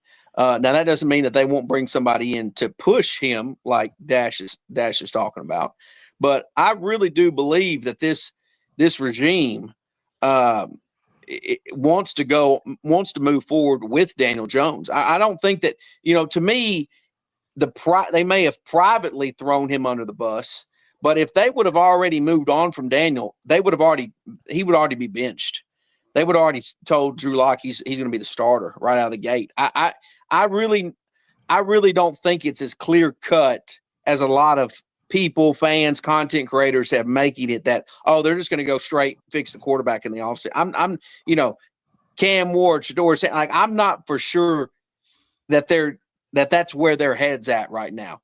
I really don't believe that. I mean, they're talking about, Joe Shane's in Colorado. He's scouting. He ain't scouting Travis Hunter. Like, it ain't possible he's scouting him. So to me, the Giants have so many questionable issues on this team outside of quarterback. Now, wherever they will end up drafting will dictate what position they draft. But to me, I don't think it's a foregone conclusion that Daniel Jones is just completely done here with the Giants. I'll say this time tomorrow we'll know if he's being benched or not. They got to let us know about tomorrow. But you agree with me, Dash, that if they're really truthfully done with him, they would bench him. I'll say this. We all saw the clip of the flea flicker, right? And everybody paid attention to Wandale Robinson's reaction, running off the field. Did anybody pay attention to Brian Dable's reaction? Yes. But that's a stupid ass play, Dash. Yeah, it's a super play, but it's a stupid ass play. It's also when you're going for 2 against Washington, it's a stupid ass play too. And trust me, when Brian Dable becomes a subject, I'm gonna lean in crazy because I got a whole bunch. Brian Dable is not my favorite person right now. I will say that, but I'll also say this: when he decided that when that half-ass bench that he did. What was it, the Philadelphia game? When we saw Drew Lock, which game was that? When we saw Drew Lock? Yes, Philly. Yeah, it was Philly, right? And he said, I wanted to see if we can get a spark, right? Had Drew Lock actually gotten there for that little bit of time and moved the ball, it would have been a different type of discussion going into that following week. Now we got the whole bye week, and I'm trying to figure out why last week Joe Shane is at the podium talking about we had practice today. Why are you practicing on your bye week? Teams don't normally do that. And what are you practicing for? What are you prepping for? So to me, it seems like something's going to be announced. I'm assuming they're trying to get somebody ready to come in and replace Daniel Jones. And then I saw the Diana Rossini article talking about the teams. They're not sure whether or not they want to move on. What did you see in that practice? Did you see that Drew Lock is as trash as you thought he was? And now we can't even throw him in either. And that's me pointing the finger at Joe Shane because you decided to bring Drew Lock in here, and now we don't have a better option because of you. Joe Shane, but we can get into Joe Shane and Brian Dable in the next section of the discussion. But I'm just saying, let's talk about it because I'm with you. I think they deserve some smoke too. Absolutely. They deserve, and that's pretty much my whole thing. They get the most smoke. They get the most smoke because guess what? To me, Daniel Jones is Daniel Jones. You can't tell me that Daniel Jones is not trying his best. To me, his best just isn't good enough. My problem is you continue to throw him out there. I got a problem with you now. Because it's not just about Daniel Jones, it's about the decisions that you made that led up to this situation. And we're in this situation because of Brian Dable and Joe Shane.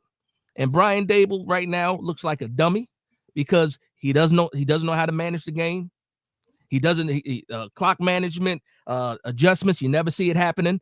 Like you said, Copizzle going for 2 when you don't need to go for 2. The flea flicker, I threw my hat at the flea flicker. Before I knew or realized it was people running open downfield, and before I realized that Daniel Jones saw the person and decided not to throw it. But that was a dumb play. 3rd and 2, and you do a flea flicker.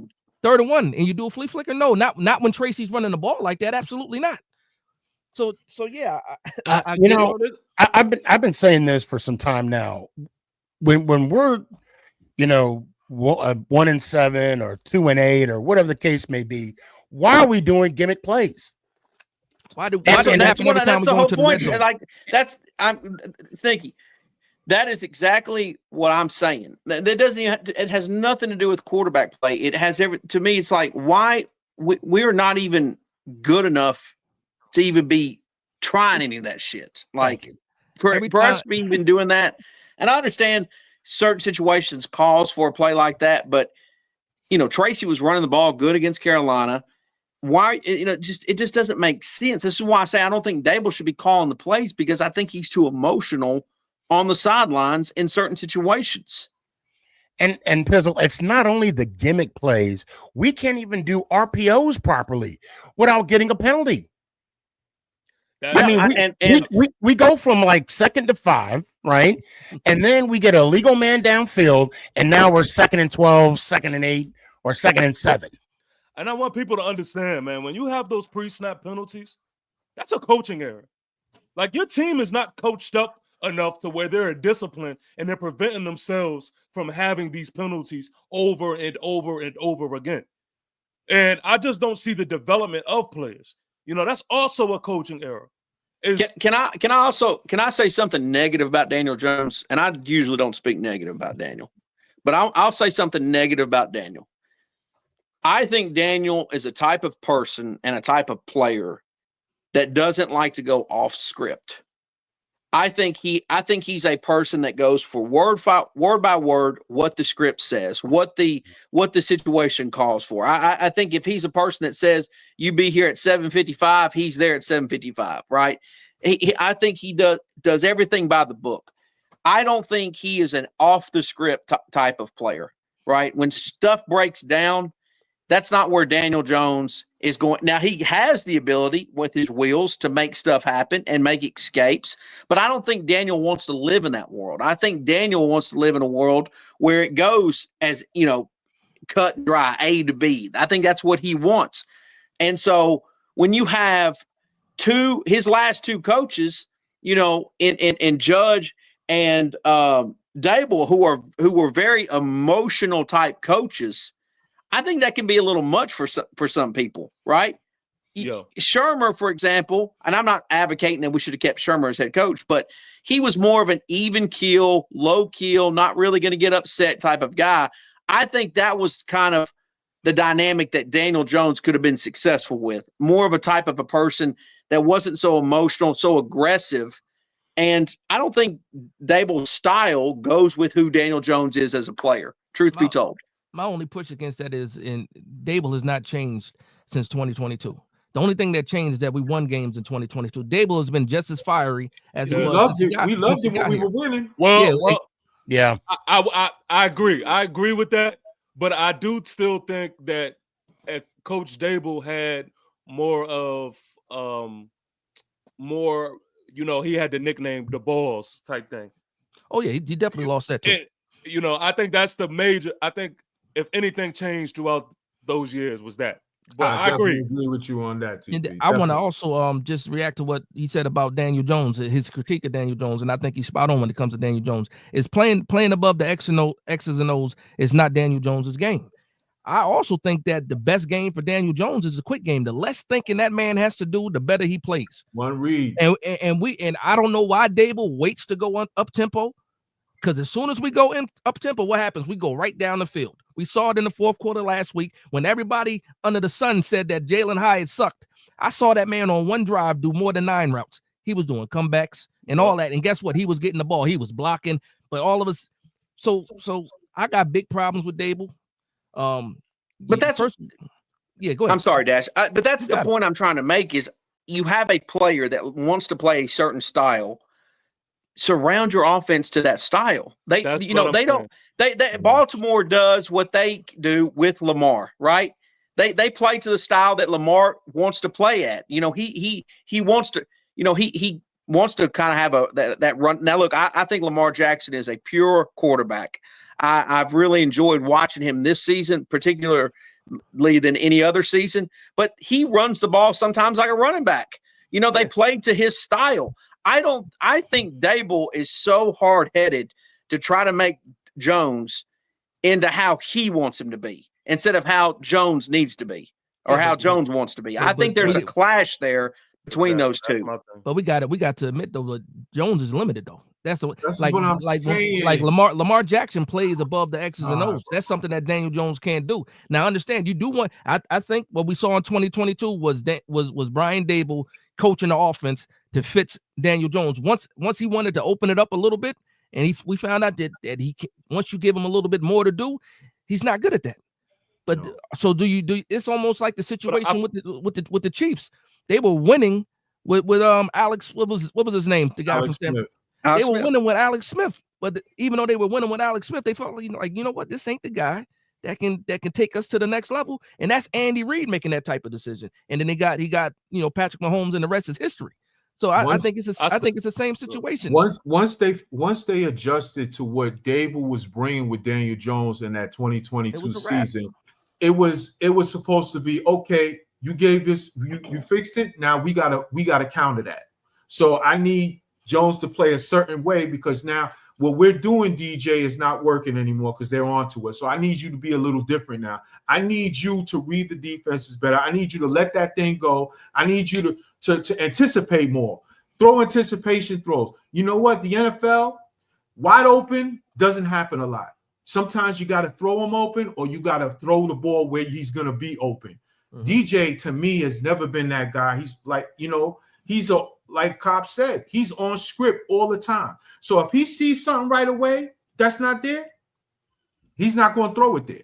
But this is my if he lets the play develop, sometimes how do you know for sure that Dable wants it done a certain way?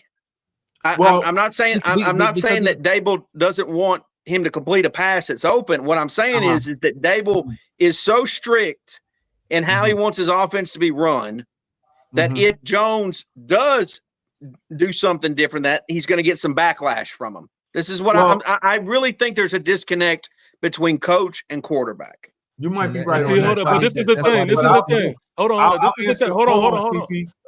on. Because I was about to say something after you. Oh, okay. My bad. Go ahead. To piggyback what you were saying, but this is where coaching to me comes into play. I think that yes, he's limited. I think we could agree to that, right? But I still think you could coach limited. I don't think that 2-8 is illustrates limited. I still think that you have to put Daniel Jones in positions in each week to in your best position to win games.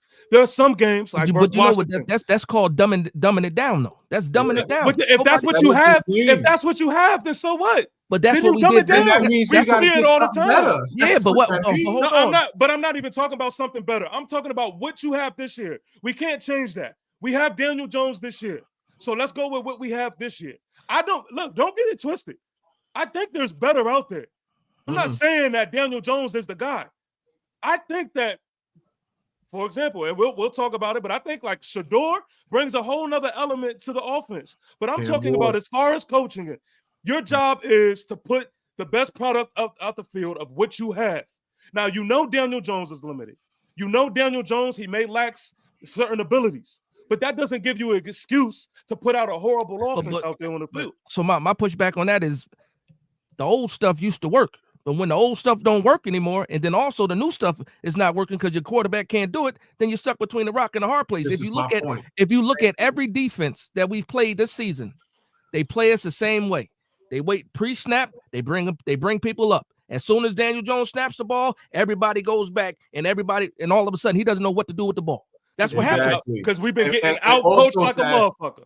And also, that's his point. Go ahead. Sorry, Dash. No, you good. Dash's point. What were we excited about when we were doing all these shows during training camp and everything? What were we excited about? Oh, they're opening it up. They got these receivers. They're going deep. DJ's looking good in practice. They're going deep to Neighbors. They're going deep to Hyatt. They're going deep to Slayton, Wandell, all of that. Then all of a sudden the game start down. We can't get that done. Did we not see that though? Did we not see that? The quarterback is limited. How many times? No. Let's stay there where you at. Hold on, brother. How many times this season, and I don't have the stat in front of me. I'm sure somebody can find it. How many times have we gone deep, and how many times have we connected on the deep ball this year? The same style that David was trying to implement in training camp and said we want to do. He was going to the press every day talking about we want to push the ball downfield. Our weapons got speed. We want to push the ball down the field. He was telling y'all what his plan was. Exactly. And what happened? We can't do it now. We can't do it. Somebody get me that stat. How many deep passes have we connected about this year? I don't care about no stat. I'll go by the eye test. I go by what I see. I go by what I see, and that's where people get tripped up. It's because stats will mislead you down to a hole that makes no sense and no answer to this team. Like I know for a fact, you keep going back to the eye test, man. Yeah. You gotta look at what the hell are your eyes seeing? What are you seeing? I see. Okay, that nobody else is seeing. Great question. Now I ain't gonna say nobody.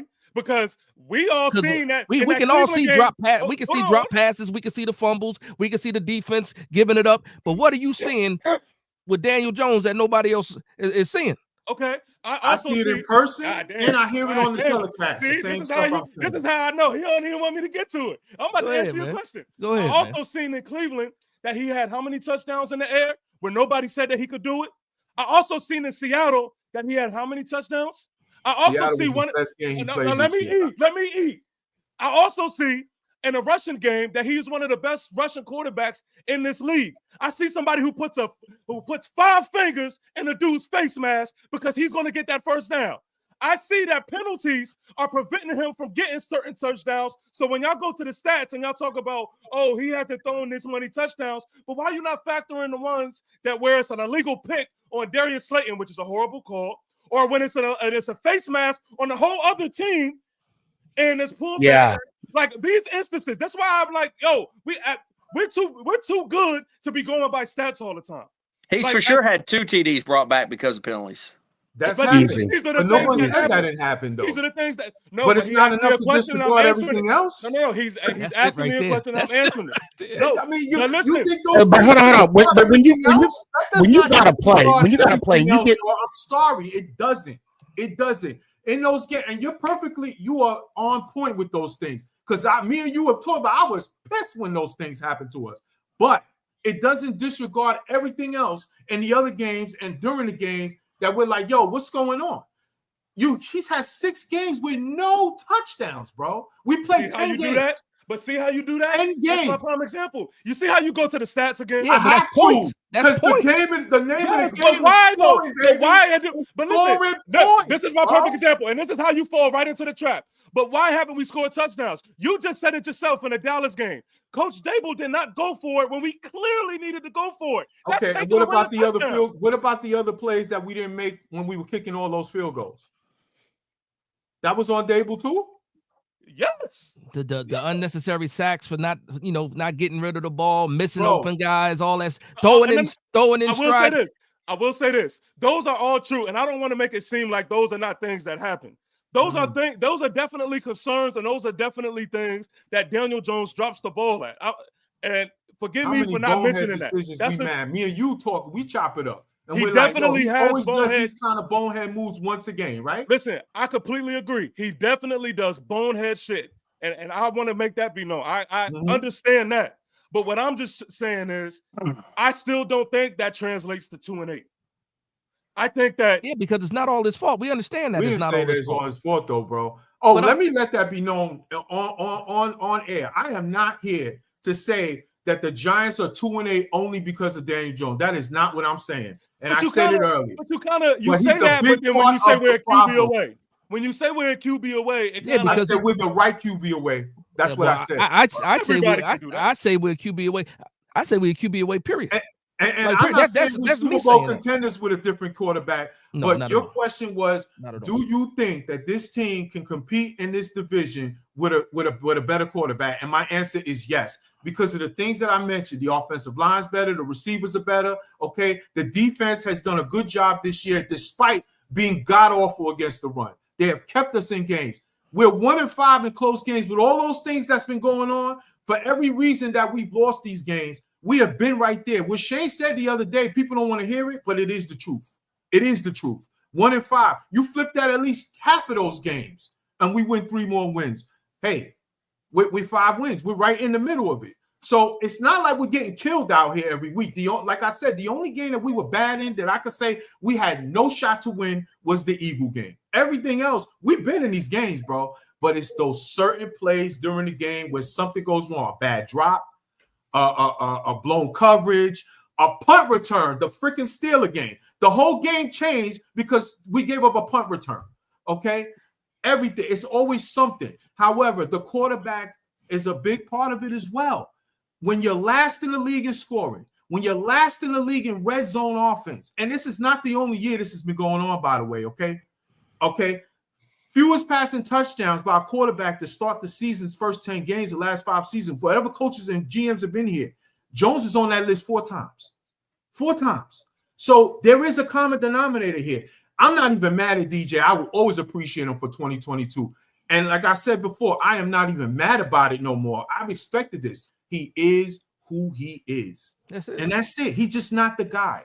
That doesn't make him a bad guy. And I know there's a contingent of Giant fans out there that I even argue with sometimes that just hate Daniel Jones. If this dude woke up on the wrong side of the board, didn't scratch his ass, they'll say how much he sucks. That's the type of time they on. I'm not here for that. When he does well, I always point it out on every show that I do. But I can't ignore what I see, bro. He just isn't the guy. And until we get the guy, we're gonna be stuck in this cycle that we got. Now we got more moves to make. But that's why I did. But see, that is it. I think it seems like we agree on this. We agree that he is not the guy. Mhm. We agree that in order to elevate, there's better out there for us to get. I think we agree with that. Correct. Now, I think where we disagree is that what I'm hearing is if we have a better quarterback, which is I don't know who it is, Mhm. that there's going to be the difference in the outcome of the season. I don't agree with that. That is my only issue with the train of thought. I feel like also, and with kind of a dash, what I kind of agree with you with, as I feel like Daniel Jones is getting the smoke that Coach Dable should be getting. That's how I feel. Because I feel like if better coached, if better prepared, if this team was more disciplined, I feel like we're not 2-8. But go ahead, Dash. See, I think we're beyond that now, because again, this is year 5.5. I'll put it that way, Cop. It's year 5. It's year 5.5, not year 6. Right? That's better. An analogy that I'll have is this, because we keep saying, like, again, and we keep going in circles, and we kind of saying the same things. We all agree that it's bigger issues than just Daniel Jones. But I will say this: you have to start somewhere. You got to start somewhere. I got issues with Brian Dable. Again, you saw you put the clip together. I said we could punt all 3 of those guys. Shane, Dable, Jones, we could punt all 3 of those guys. But at some point, if that happens, we got to start somewhere. And you figure if we do something like that, then you got to get the GM. That's step 1. You got to get the head coach, and then you got to draft yourself another quarterback. So that's my main deal. So for me, if you're talking about totem poles, I have Daniel Jones at the top of the totem pole for this reason, because I've seen Brian Dable be successful somewhere else with another quarterback. I've seen that. I've never really seen Daniel Jones be successful, outside of Brian Dable. So something has to give there. Joe Shane is a complete idiot, in my opinion. And we give Joe Shane credit for this draft class. Hold on, and I'm gonna come right back. We give Joe Shane credit for this draft class because we ain't been giving him the smoke. But let's really think about it. Newbin is playing why? Because we didn't have McKinney anymore. Tyrone Tracy is playing why? But we don't have Saquon Barkley anymore. Who else? Neighbors is playing why? Well, we just needed a wide receiver. These guys are Theo Johnson. We drafted over Daniel Bellinger. I thought Daniel Bellinger was fine. Yeah, me too. So Joe Shane is sitting here going in circles. He's using draft. I mean, I like him too, but I really think Bellinger gives you the same exact thing. If we're being honest here, we the ones that bench Bellinger. But these guys, we're giving them credit for this year. When who are we going to play anyway? Who was going to play over Newbin? Who was going to play over Phillips? Who was going to play over Theo Johnson? The roster is trash. These guys are playing, and trust me, I love that they're playing well. They're absolutely, because it could be even worse. They could be out there and they could suck. Yeah. But they're forced to play in these positions because we don't have the depth. We don't have anything else. This guy has been here. How many? 24 draft picks? 24 draft picks this man has had. 24 draft picks, and he's sitting there at the presser talking about the guys from this year. What about the other 17 players? Mm-hmm. I totally agree. What about them? I totally agree with you to your point. I'll just say, I like Shane coming into the season, but I'm not going to ignore the misses, especially in the first year of his draft class. I think this draft class basically saved his ass, to be honest. I'm gonna be honest. It did. Also, I want to say, I think they basically showed you, Shane even kind of alluded to this in that presser, that they kind of changed plans after 2022. 2022, they came into the season thinking, hey, we're going to stink and we're going to find another quarterback and we're going to move on. So we don't have any cap space to spend to get holes. We're going to just get fillers and go with it. Well, we as they say, we outkicked the coverage. We went out there, made the playoffs, and it was a great year, a year that I always love. We made the playoffs. We won a playoff game. But then last year, they said, hey, in 2023 offseason, they said, hey, you know what? Let's go ahead and go with these guys. Let's go see. Let's go add to what we have. Maybe we're not as bad as I thought we were. Okay. And it all came crashing down last season. And he kind of alluded that he made that mistake. You know what I'm saying? So I think, in a funny way, to your point, he actually said, you know what, now I'm going to start the rebuild. And I think that's why he's safe. And him and Dable are probably safe unless they don't win another game for the rest of the season. I think they're safe because him and Dev Mara, they already had that established. The man basically said it to us without saying it. As TP said, you got to kind of look in between the lines of what these guys, what he was trying to say. That's what I took from it. I feel like they changed course. Well, and honestly, I got to say this. I like the fact that John Mara has stepped up and said, I'm going to be more patient than I typically am. Me too. Than I was in the past. I mean, look, Reese was there for how long? Mm-hmm. And then he went to Gettleman. Yeah. And then now, of course, now we have Shane. And I think at some point you have to build some kind of continuity, something. Yes. Yeah. And I believe that, you know, look, I'm looking at Shane's draft, the last 3 drafts, okay? And I know we talked about this. Some of the guys, we talked about this. And I mean, we got some heavy hitters. I'm looking on here. Of course, you know, Thibodeau. I don't mind Thibodeau. Bellinger, Flott, Izudu, you know. Izudu. Yeah, I'm not a fan. Leave him at guard. Maybe he's just a guard. But hey, I'm okay. I'm okay with Robinson. I like Robinson. Mm-hmm. Hyatt. I don't think we fully cashed in on Hyatt yet. I blame like what Cap said. Where is he at? What are we doing with something? That's Dable's fault. Something was brought to my attention earlier that I didn't even realize. But someone, the Big Blue Crew, who I was watching the game with earlier, they mentioned why get Hyatt when you have George Pickens still on the draft board. I'm talking about Wandell. Yeah. I mean Wandell. My fault, Wandell. Yeah. I'll answer that question. When they picked Wandell, Dable had a specific role for Wandell in his offense. That's the only reason why you pick a guy like Wandell, and that's what's hurting us now. Because to me, Wandell is a gadget guy and should only be on the field when you want to do gadget plays. I think that Hyatt's ceiling is way higher than Wandell Robinson. Yes. And then we saw when you actually play Hyatt, when you not just for a snap and take him off the field, when you actually get that man going and he's in the flow of the game, you see that he can be productive. And so that's another, I guess, a flop for Joe Shane, because again, Wandell Robinson is second on the team in receiving. He got 50 catches, right? 50 catches, and he got about 200 yards. So what is that average? What's he averaging? 3 yards a catch? How is that helping us? I saw Hyde for the first time. He gets 3 catches, 40 yards. You know what I mean? That's the difference. And that goes against Dable. As much as I like to talk about Daniel Jones, that goes against Dable too. That goes against Shane. But I mean, listen, we got big problems. We can all agree to that. We got big problems, big issues with the New York Giants. For me, my point of view is, we got to start somewhere. I'm going with the longest issue, and to me, the longest issue is Daniel Jones. Can I add to that? Can I add to that, Dash? One of the reasons why I think Daniel Jones is hated so much outside of his play is the fact that he was drafted by Dave Gettleman. Yeah. I think that there's a lot of Dave. I think, which I want to bring a point to that. I'm happy to see, because obviously you're a content creator. And a lot of content creators for the last several months, they just love Joe Shane, right? Joe Shane can do no wrong, right? But prior to that, there was so much Dave Gettleman hate, so much. I mean, Dave Gettleman couldn't do nothing right among anybody.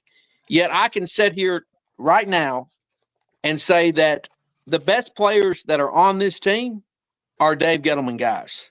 Yeah. And that's what's frustrating to me, because so many fans and content creators told me that general manager Dave Gettleman was straight trash. Joe Shane, as you said, has drafted a total of 24 players now. Who knows how many free agents? He's had enough time to fix quote unquote Dave Gettleman's mess, according to all these people. And there are Dave Gettleman guys who have left this team and are being successful. For example, Saquon, Xavier McKinney. When you look at this team, Dexter Lawrence, best player on the team, one of the best players. Dave Gettleman guy. Andrew Thomas, one of the best players on the team. Way better than Evan Neal. and one of the best players on the team. Darius Slayton, you're getting still production out of him. And people hate Darius Slayton too. Yeah, and guess what? But you're getting production out of him. Which I don't understand. I love and hate. I love and hate. I got a love-hate relationship. He's a crutch. I love Darius. And I don't feel like Dave got enough credit for the Dexter Lawrence trade. I really don't, looking back on it, because that man is such a beast and is such a great player for us. He got no credit for that.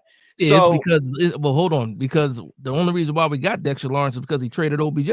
Yeah, but that needed to be done. That needed to be. I mean, that needed to happen. Now, would I have liked, OBJ to be able to hang with Daniel? Yeah, that would have been nice. But in the long run, it's been nice having Dexter Lawrence on this team. Oh, Dexter Lawrence has done nothing to hurt this team.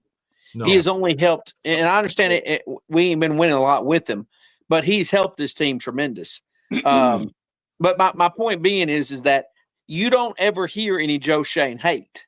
You really don't get it. Now, maybe it's starting to come, but Dave Gettleman never was given a true chance, from the jump. And one of the reasons why I think people hate Daniel Jones so much is because where he was drafted and who he was drafted by. And the reality is who he replaced.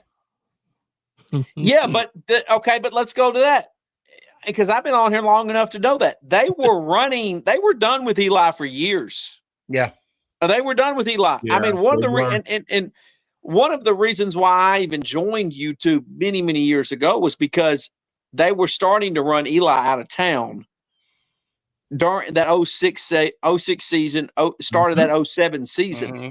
So, look, I'm not saying that Daniel. I think Daniel had, you guys, Dash brought up, what do you see with your eyes? I think Daniel can do all the things that fans say he can't do. I think he can throw the deep ball. I think he can extend plays. I don't think he wants to do that, but I think he can. My question though is, what is our identity as a team? Because that's, to me, we have lacked that tremendously. Like, where is Antonio Pierce on this team? Where is Michael Strahan on this team? Like, our leaders, like, for example, and I love Dexter Lawrence, but Dexter Lawrence is not a vocal leader. He's not that. He's not He's too happy. Not that guy. He is, yo. He's too happy. He's not mean enough. Yeah, but that's what I'm saying, Dash. Where is our fucking dogs on this team? Where are the guys that we don't want to see date our daughters, kind of thing? You know what I'm saying? Where is the dudes that, you know what? Yeah, they might be at the club at 2 a.m. on a Friday night and they shouldn't be there. Like, where's the savages on these teams? We traded the closest thing we had to a vocal leader and dog in Xavier McKinney. He was the closest thing to it. And he wasn't even the best at it, but he was vocal. He was the type that was mean. But you get what I'm saying, though. Yeah, absolutely. We haven't had. I don't see where our identity is. Like, when is the last time we've had a Michael Strahan? Like, I love Kayvon. Justin Tuck was the last one. Yeah, but even he was nice. He was a dog, though. He was a dog. But look, my point being is we just don't have anybody on this team that's an enforcer. Saquon's a great player for the Eagles, but he doesn't have to be an enforcer. He can just do his thing. Yeah. He doesn't have to be that.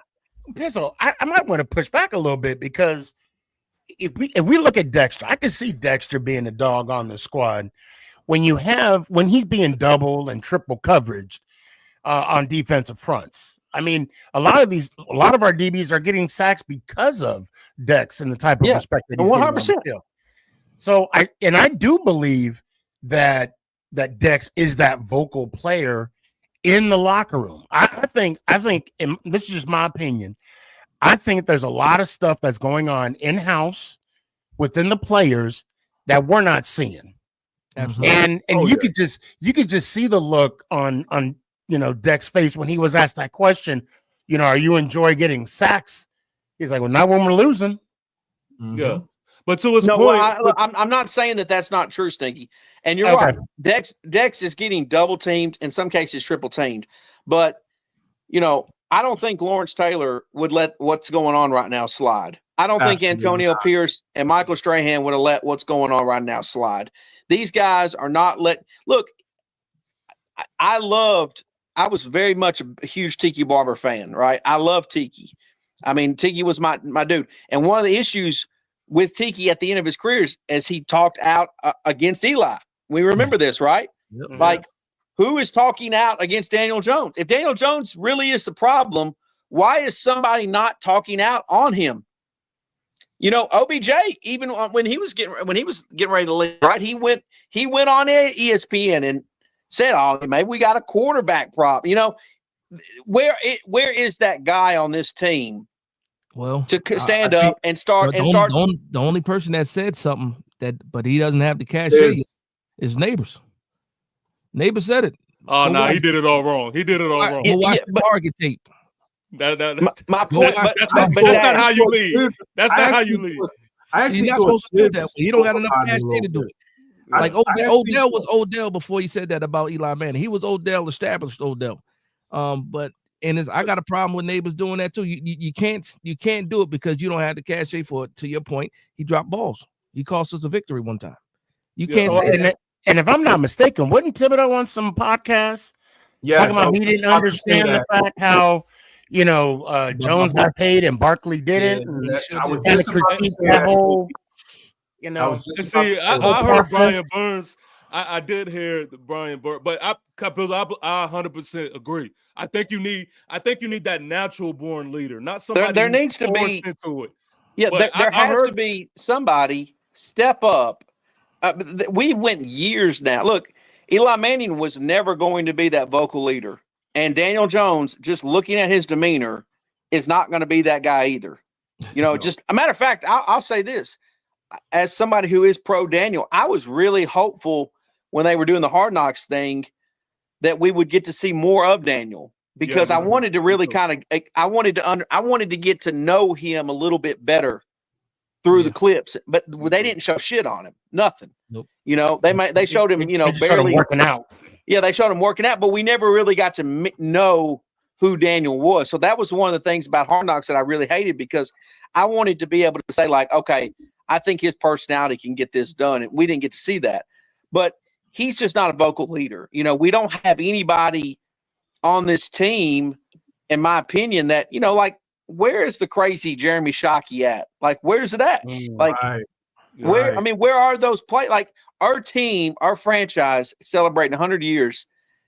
It has a history of certain guys in certain eras being leaders and being, a vocal piece, for these teams. And this team has lacked that for several years now. I'll tell you what it is. It goes to the drafting. What do we always want to draft? Captains, play guys with all. We don't draft guys that are just mean on the field, knocking people's helmets off and nothing like. We don't do that. We look for the captains. Exactly, like Shaquan. And guess what? And John Mara should know the one person that you couldn't control was your best player. That was a little bit off was your best player. And we look at it like you don't get too many stray hands where somebody is pretty much straight and narrow and also a dog on the field like that. You don't get that most often. You get a guy like issue Michael with John Parsons. Mara, Dash, is that John Mara would not allow a Lawrence Taylor to be on this team. Now we did. That was his dad that did that. Absolutely. Absolutely. That's what I'm saying. John Mara would not allow that to happen. And he's too there's a his demeanor, I didn't personally like the way he came off on Hard Knocks, in my opinion, because, he's very, hands in pockets, the energy he was putting off to me just was very, I don't want to say beta, but there's just not a lot of, that's the one thing I will say I respect about Jerry Jones. I know we hate him because he, Cowboys, whatnot, but like Jerry's at least going to tell you what he feels. And he's going to be blunt about it. And I'm not saying I want Jerry Jones to be our owner or anything, but my point being is just like John, like he just wouldn't let Lawrence Taylor be on this team. And that's what this team needs is not necessarily the skill set of Lawrence. I know that's hard to find, but just somebody that's, that's going to be a very vocal, aggressive, alpha type, guy to be on this roster. I want to segue into this because I think this makes the perfect transition. Do you think that we would be a suitable team to have Shedeur Sanders. We know that he comes along with a Coach Prime. We know that he comes. Narrow. I'll shut down. There is no chance in hell that Prime is going to let him come to the Giants. Nope. And I'm going to tell you this. I know this for a fact. Prime is absolutely. And I hated Deion Sanders as a player. I respected his game. I think he's the second greatest athlete of all time. I respect his game. And I really like Prime. I got the sunglasses. I was looking at some of the shoes, but I don't think my ass can wear his shoes. I don't think I get away with it. But I love Prime. Like I love what he's doing in Colorado. He is absolutely going to do what Archie did with Eli, 1,000%. He is going to demand that Shedeur goes to a certain team, and the Giants are not going to be on that list. It's just not. They're not going to be on that list. I'll say this because we've heard it, and he's actually been asked that. He's been asked what he was looking for. He did say that he wouldn't do anything out loud. He would do it behind the scenes, try to play, pretty much the Wizard of Oz. Yeah. Comes to this situation, but he also said that he was going to do the same thing for Travis Hunter. And you can't sit here and tell me that in 2024, if a team like the New York Giants feel like they want this quarterback, we got the biggest market. This is a flashy city. You're the son of Deion Sanders. You can't get any flashier than that. You can't stop him from coming to New York. He's not going to allow it, Dash. We have a better chance of getting Travis than we do Shedeur. I think Cop is right on this one because I can see this becoming an Eli Manning situation where Deion just go ahead and he just says, hey, he's not going to play for you. He's not. You know exactly where he wants him to go to. We all know. He wants to go to Vegas. No. Vegas may be it, but you guys are forgetting somebody else. Oh, Dallas. Yeah. Oh, yeah. And Dallas is going to be down there. Yeah. It's absolutely it's happening. This is happening. There's a good thing that you have not even a consolation. There's another option on the board too with Cam Ward. There's another That's option. what I'm looking at. Okay, let me speak about this. I don't think Cam Ward's an NFL quarterback. I'm just going to tell you now. And this is what I'm going to tell you. And this is, look, I understand this is when you watch, because Miami's still going to play some big games. I want you to watch Cam. And when he plays, I want you to watch him. And I want you, every time he has a play, it's a passing play, ask yourself, would that shit fly in the NFL? Just ask yourself. It's a lot of improvisation. Improvisation. There is. There absolutely is. And some of the things that he does is not going to fly in the NFL. It's not going to happen. Now, I'll say this about Cam Ward because I've watched Cam Ward since before he even actually got to Washington State. The one thing I would say about Cam Ward is he's gotten better every year he's played. Me too. And last year he would have been a 4th rounder, day 3 pick. Last year, if he would have came out, I was actually mad that he actually went back to school because I thought he was going back to Washington State. Found out he was going to Miami. I said Miami is trash. Miami still is trash. He is carrying the Miami Hurricanes on his back because that defense is trash. And I absolutely believe that he can be a player. Because you said a player. You didn't say he could be a franchise quarterback. You said he's not an NFL quarterback. I got to disagree with you. Cam Ward is absolutely a guy that can get it done. I like that. NFL. I can't look. I think he's a fascinating player, but I also think he's benefiting from a weak quarterback class. Yeah, well, he's at the top. It's him and Shedeur at the top. Now, if you look at everything behind them, absolutely, some guys need to go back to school, and I think they'll be included. Like Nussmeier needs to go back, Allard needs to go back. There's a lot of guys that need to go back, and I wouldn't call it a weak quarterback class. I would call it a regular quarterback class. We got spoiled. We got spoiled last year when there were 6 quarterbacks. But when you compare it to 2023, 2022, and that was an awful class, 2022. No quarterbacks. Well, that's the Kenny Pickett year. But 2021, you go back to all these other years, you don't see as many quarterbacks as we saw come out last year. So I think this class is on par as a regular quarterback class where there's 1 or 2 options, possibly 3 because we don't talk about Milrose much. And Milroe might be another guy. That's what I wanted to. That's what I kind of wanted to get a gauge of. If we don't get Shedeur, if we don't get Cam, I mean, who would y'all be interested in getting? I'm getting the best cornerback left. I'm getting the best cornerback left because I'm not drafting anybody else in the first. Like if we're okay, sorry, because as of today we're not 2 anymore. We're picking at like top 5. So that you got to start opening up your options. If we don't get one of the top 2 quarterbacks in the first round, you got to go corner. If we're still on top, you're either going to go Travis Hunter, which he won't be there in top 5, or the freaking guy from Michigan. What's the guy from the Will Johnson, whatever his name. Yeah, Will Johnson. Yeah. But I personally, we'll see how the rest of the season goes. There's still some very, very winnable games on the schedule. There's could be a lot of losses on the schedule too. Look, I would have. I'm being open and honest about this. It would be a lot of fun to have Deion's boy on our team. There's no question about it. I would do the watch thing all day long. I mean, I would have a lot of fun with it, honestly. So, I mean, because, I think I will say this, I think there's a lot of Giants fans that would love to have a quarterback that has some swag to him. Absolutely. We haven't had a quarterback with any type of swag in never. I don't think ever. I don't think ever. I don't think ever that we've ever had a quarterback. I say since Phil Simms. Yeah, but when he got in Ronnie Lott's face, I'm like, oh, I'm sold. But he wasn't wearing jewelry or anything like that. Yeah. We're talking about a different type of swag. Ring on his pinky ring, though. He did wear that, True. I mean, my point being is, I think there's a lot of Giant fans that want that. They want the swag thing. But I just don't have any hope whatsoever that Deion's going to allow that to happen. I would love a Travis Hunter because, and I actually think that Travis would be, I think when he gets to the NFL, I think he would have a longer career as a receiver, but I think he would actually be a better cornerback in the National Football League. I'm absolutely. I think it's the other way around. I don't think necessarily that Deion wouldn't let us. I think that we would overthink and not want Deion to be a part of the mix, so we'll mess it up and not get him. If anything, I think we overthink it too. Right now, we're overthinking. Yeah. When I tell you I don't give a damn what Deion Sanders thinks. Yeah, that's how I feel. I'm with you guys. I don't care. That's how I feel. I don't care. Yeah, but Dash, you can't draft Shedeur, for example, and then he not sign. What you mean?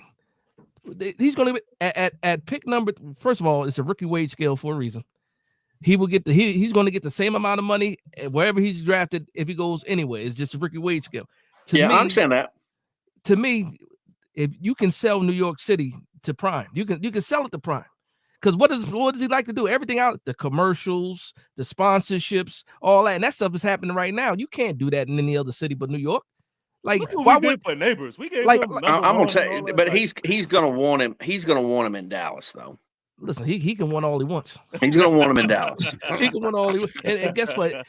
And then we get to beat up Shedeur. But who's the better? Honestly, who's the better prospect, Shedeur or Travis Hunter? To me, it's Shedeur. To me, it's Shedeur. For I us, like Shedeur too, man. To me, I love Travis Hunter. Travis is right there. Though. Let's not. I don't think there's a wrong answer. But if we all saying that we need that quarterback, I'm telling you, it's absolutely a wrong answer. What are we talking about here? Like, no. I'm saying in the sense of because I'm with you. I think we should get Shedeur. I'm saying in the sense of if we don't get Shedeur, I'm not mad at Travis. Like I don't. No. Now I'll say this though: Travis is generational. Travis is the best player in the draft. That is 100%.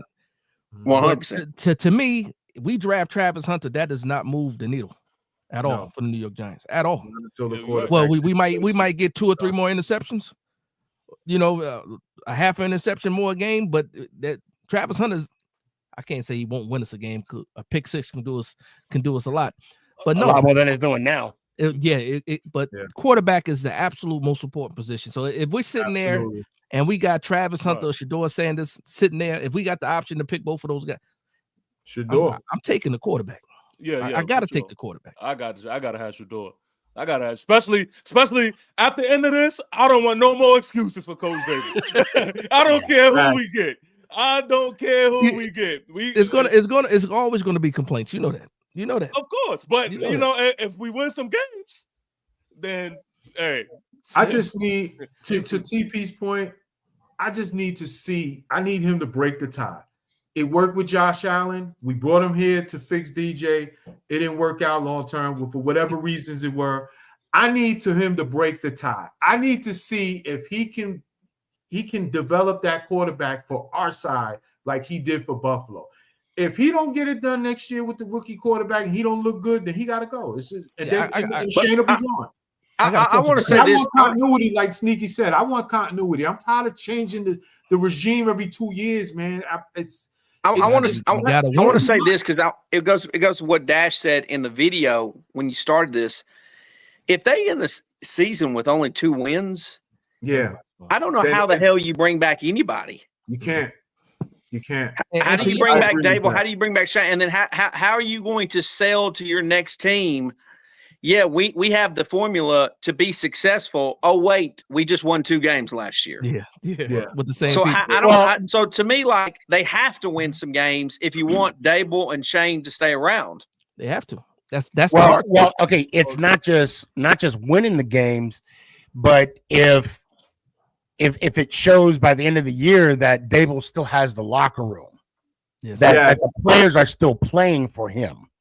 Because if it shows that in any instance that those players are not playing for Dable, Shane has to make that awkward decision and have that awkward conversation with him. Hey, real quick, let me just pay some bills while we got the eyes and ears of everybody in the chat, man. I just want to shout you all for being engaged. I see the chat, man. Y'all are definitely lit. I appreciate y'all for being a part of the conversation. If you are not subscribed to TP Way the Giant, you are tripping. All right, you are tripping. Go ahead and subscribe right now, like and comment. If you are not subscribed to Sneaky G-Man, you are tripping. Okay, I am telling you, you missing out on dope New York Giant content, and I don't want that for you. Okay, if you are not subscribed to Copizzle, you are living under a rock. All right, wake up, get up. All right, go ahead, subscribe, like, comment. If you are not subscribed to Born for Sports, especially if you like the Knicks, the Mets, or whoever New York teams, you are tripping. Get it right. Go ahead. All it takes is 2 seconds. Boom. Go subscribe. That's it. It's free. It's free. And of course, Big Dash knows. Go subscribe right now. Right now. Go subscribe. Okay. Go subscribe to these gentlemen. I said this before. I'll keep saying it. This is not just a couple guys that I was like, oh, like they're well known. I'll get them on it. Oh, these are guys that I watch. These are guys that I converse with and listen to, and I truly enjoy the content. And it's dope. It's super dope. And as you could tell, so go ahead, man, and do your due diligence. Go ahead. My fault. I just had to. I appreciate the kind words, TP. I want to say one thing. I want to make sure that this gets said. In regards to Daniel Jones, I think Dash has said this about me before. If I'm wrong, Dash, please correct me. But I know others have. Sometimes if you watch my content, you would be confused if I'm a Daniel Jones fan or a Giants fan. There's a little bit of so the other people that make content and the other people that watch the stuff, they're so anti-Jones that I have to be so pro-Jones. You understand? Like that's a little bit of an issue, is that you're so over the top. It's almost like politics. You're either too left or you're too right, So I have to be pro just because I got to support the man. I am a Giants fan that believes in the slogan, once a Giant, always a Giant. Yep. That's the way I believe. So regardless of what happens to Daniel Jones moving forward past this season, he is always going to be a part of the Giants story, good or bad, right? And when you see these other players like Saquon, like there's a lot of Eagle fans that like hate on me or hate, come to my page all the time talking about, thanks for Saquon. We know that story, but like I don't have no hate in my heart for Saquon. Like, you know what I'm saying? Like, he did what he felt was best. So do I hate to see him be successful in Philly? Yes. Do I wish he'd get hurt? No. But like, it's cool. You know, it's good for him. Like I root for guys that we brought into this league. And so with Daniel, if he moves on from the Giants, go somewhere else, I'm going to hope that he does well, because we're part of that story for him. We're part of his journey. So like, I don't understand why, and I'm not saying anybody in this panel is, roots against Daniel, but there's a lot of Daniel Jones doubters that root against that man week in and week out. And to me, if you're a Giants fan, you're a real Giants fan, you should always respect those that we brought into this league, whether they helped us or hurt us, right? I didn't like Evan Ingram. Like, he always frustrated me because he'd do really good in training camp, and then he'd fail during the season. But I still wish him well. You know what I'm saying? So that's one thing I just want to make point clear. It's like, I'm not a Daniel. I support Daniel because he's a part of the Giants story. I'm always going to be pro Giants over any player. But there's no question that there are some players that have came to this team that I've really have enjoyed rooting for and hope that they've done well. And one of them is Daniel. I've always wished that it would have went the way I wanted it to go. And at this given moment, it just hasn't. No, I'm glad you said that. I'm glad you said that because, we've gone back and forth. And for me, I absolutely flip-flopped on Daniel Jones. I loved him when Sherman was here his rookie season. I thought he had some bright spots, and then he hurt me with Garrett. And then Brian Dable gets hit. I'm drinking the Kool-Aid again. But I'll tell you right now, I absolutely hate Daniel Jones, but I root for him every game day. Every game day, I'm sitting there rooting my butt off for Daniel Jones, but Monday through Saturday, I can't stand the man. That's just what it is right now. That's where I'm at. But at the end of the day, for me, same thing. I'm always going to be Giants first. One thing I used to like to say too, especially when it came to Saquon Barkley, I've been a New York Giants fan longer than Saquon Barkley has been alive. Alive, and that goes for a lot of people. And so at the end of the day, for me, what's best for the Giants, I'm all for. Even if I'm wrong, because that's one thing I never give a damn about. I never give a damn about being wrong. I'm going to share my opinion. And then if I am wrong and proven wrong, I'm going to absolutely give it to you. Let you know. I was absolutely wrong. Absolutely wrong. But for me, again, whatever happens tomorrow, if they announce Daniel Jones as a starter still, when we get to that Tampa Bay Buccaneers game, I'm going to be cheering for the New York Giants. I'm going to be cheering for Daniel Jones. I'll be talking mess the whole week, though. Because I'm not going to be happy. I'm not going to be happy if they run him back out there. But that's just me though. I will say one thing I was wrong about, Dash, was I was part of a group that really thought that Saquon didn't have that much more left in the gas tank. And obviously he's got into a great situation and he's got a shit ton still left in the gas tank. Now I still question if they're going to be able to win a Super Bowl with him. But he has, from that standpoint, proven me wrong tremendously. And so, like, I'm with you. Like, you're going to – look, if you make content long enough, you're going to be right and wrong about things. Like, it's just going to happen. Like, there's no way – you can't be perfect all the damn time. Like, you're just going to be wrong about certain things. So, it is what it is. I think for me about Saquon, I don't like the way how he handled that whole process. Yeah. Going on the podcast, getting tagged, turning down a contract. I mean, I get it if you felt that you were being disrespected. And then he started talking about his legacy. I'll be honest, I felt that we were lied to.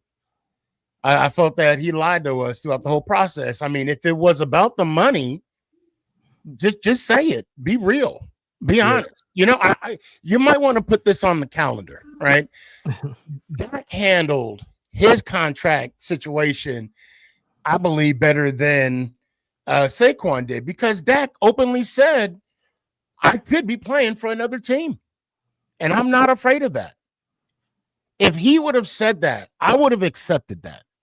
Regardless of what team he would have went on, I'd have been still upset because he eventually went to the Eagles. But when you look at the contract that the Eagles gave him and what we were going to give him, okay, I mean, of course, we could talk about a couple million short and guaranteed and bonus money. I mean, I know that's easy for us to say because I don't know about y'all, but I'll probably never see that kind of money. But the fact that he, basically spat in our face and told us it was raining. He's dead to me.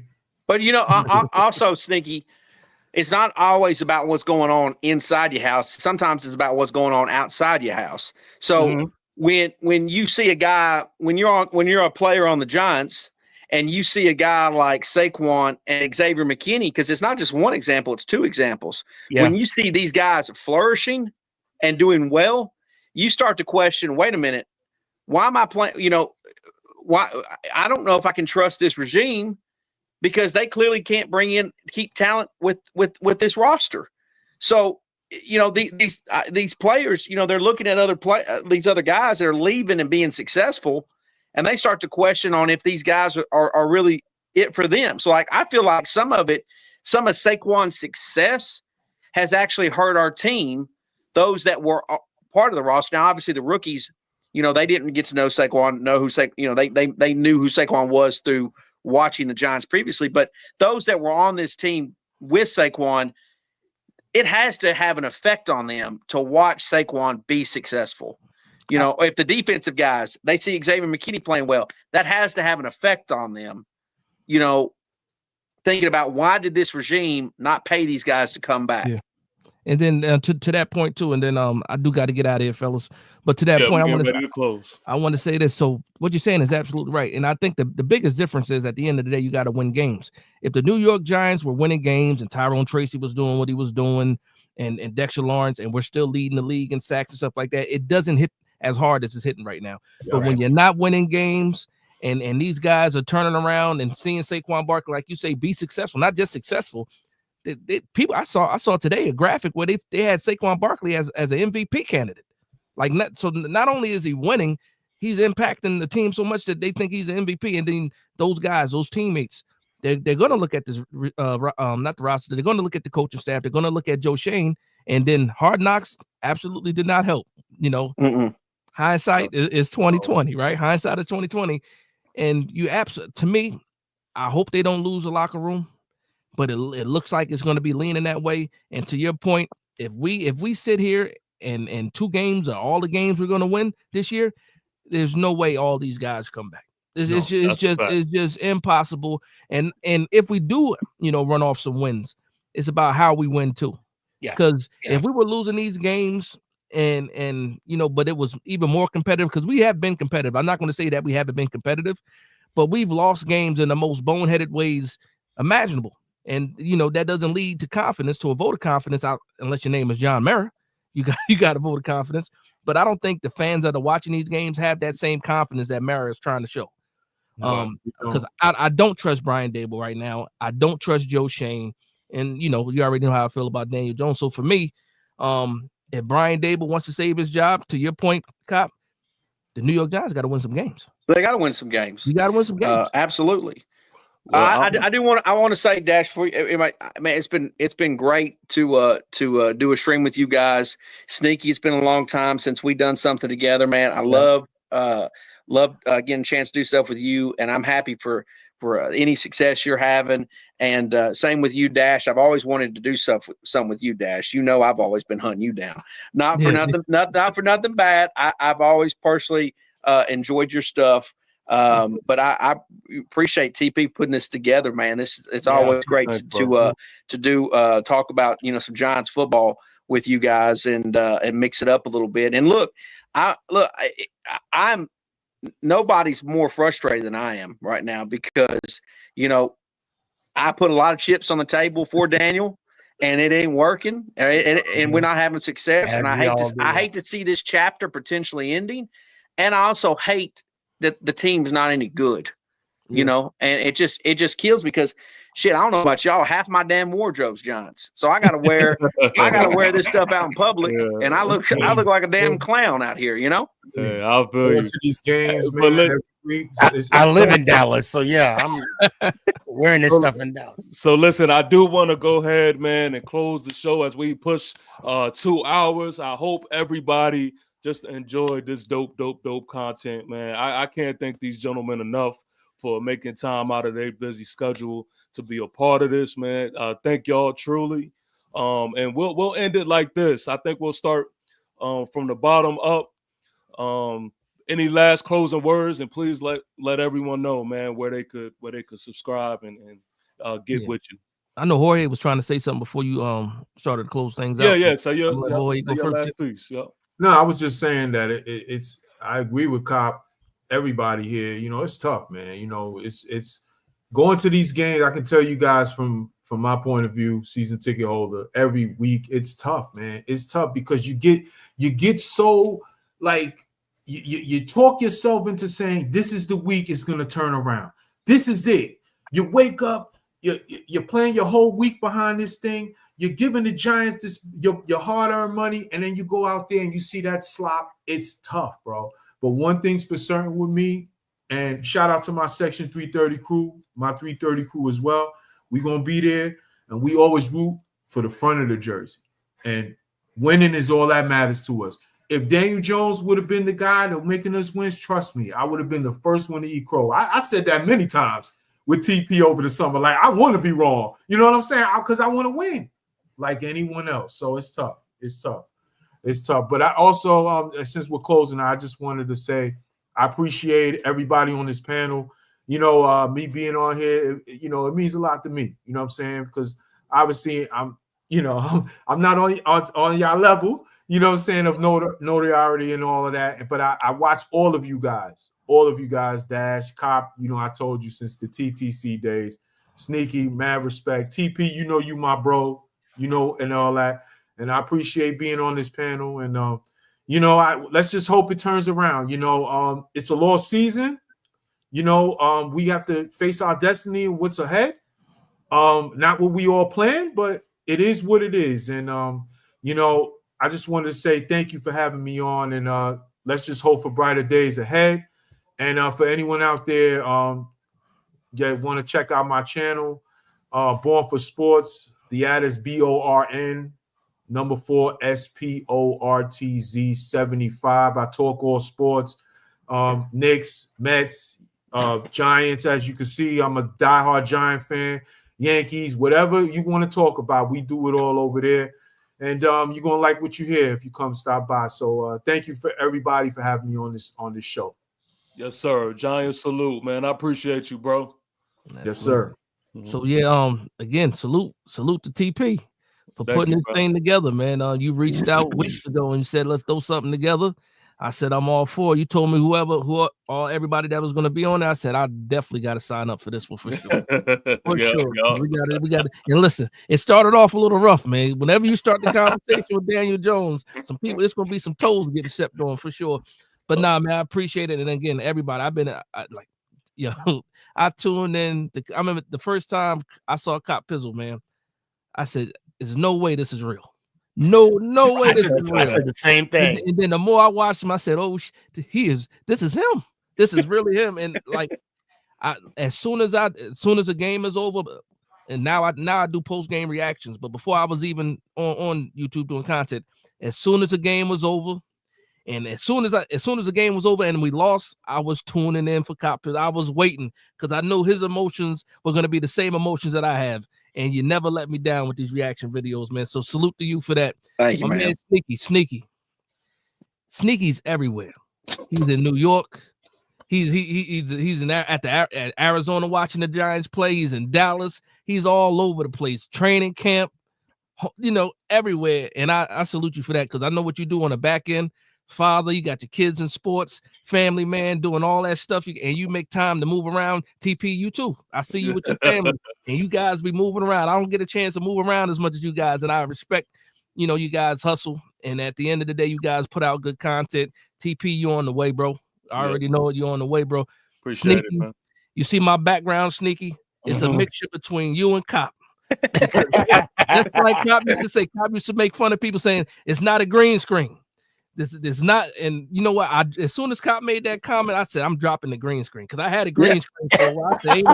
I said I gotta put some real stuff up together. You got, as a man, you gotta have a small set. Even it don't matter how big it is. You just gotta have at least a spot that people they come into your spot and they say, "Okay, I know who this person is." I took it to heart, and then now you see it a lot too. Now a lot of other content creators are doing the same thing. They're putting out real backgrounds, and I'm gonna give you your flowers for that because you push for it. And then, again, you do it in a funny way, but I knew you meant it when you said it. So but outside of that, man, big fan of everybody here. One thing I do love about this community, when we're doing things the right way, we can come together without any issues, without any problems, without any beefs, and we can talk about what we want to talk about. Because again, me and Cop been going back and forth for like 2 weeks now. Yeah, I'll be laughing at y'all on Twitter. I'll be laughing at y'all on Twitter. But at the end of the day, we both know that at the end we're both New York Giants fans. This is not. I know. Dash means well. I should say that. I know he means well. Yeah, absolutely. Because even when we go back and forth, I'll hit you in the DMs. You know what I mean? Talk to you, in the DMs and stuff like that. There's some guys I don't have respect for, but I have tons of respect for Dash. Tons of respect. Yeah, but so, and then to Jorge's point, not the season that I wanted, not what I expected. And then you know what? We do it every week. We're built for this. We've been through the struggle long enough. And when we get back to the mountaintop, because we're gonna get back there, it's gonna feel even better. Come back here and talk about it for sure. But we got 5 years. 2029 to keep the streak alive for every decade. Yes. Yeah, 2029 is somebody got to get in here and turn this thing around in the next 5 years for sure. But that's it, man. Appreciate everybody, man. You guys have a good one. Thank you, bro. Appreciate you. All right. Thank you, TP. Oh, go ahead. No, I just want to say thank you, TP, for putting it together. Sneaky, always, like I said, great to talk to you again, man. And just hope you guys keep killing it and keep doing your thing. Yeah, thank you for having me. Yes, sir. Man, TP, this was awesome, bro. Man, I felt I held back some because I didn't want to, take over. I mean, I had so much stuff to say, but it was good to kind of, Pizzle and Dash, and it was really good to get the family, the G fam together. And I want to thank you for doing this. Thank you, man. Yeah, man. I can't, well, again, we're not where we want to be. 2-8 is not ideal. We got 7 games left. Let's make something happen. So I'm hoping before you leave, please make sure everyone knows about your coins before you. Oh shoot! Oh yeah. So those I don't know, I do have a podcast. It's Make It Count, the Sneaky G podcast, Tuesday, Thursday nights, 8:00 Dallas, Texas time. Now my Venmo is Stefan11, and my Cash App is Sneaky G Man. $25. You get this coin, and you get to make it count because, like TP mentioned earlier today, I'm doing a campaign, and it's called Be the Giant. And what it is on Thanksgiving, the Saturday before Thanksgiving, I'm gonna pay for someone's groceries, and of course I'll put it on YouTube and whatnot. So it's been getting a good reaction, and I think there's some families out there that's going to be very thankful for the gesture. So thank you for bringing it up, and I am going to start pushing it more this week because this is the final week, and then after Thanksgiving, we got to look forward to Christmas, and maybe we can, get some funds together to where I can either do groceries or pay some layaways off at Walmart, or, for people's gifts that they don't even know that it's paid off. Yeah. It's always, with times like now, it's always good to be the better person. And it's not about being recognized. It's just doing what's right. So that's dope, man. That's just the bottom line. So yeah, man. Hey, you the man. You know it, man. I appreciate you. And so before I go, yes, sir. Let's go Giants. Woo-hoo.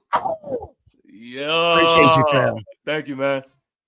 Yes, sir. Yes, sir, man. Thank you all for tuning in. Thank you all for rocking with me. Listen, please make sure that you like, comment, and subscribe.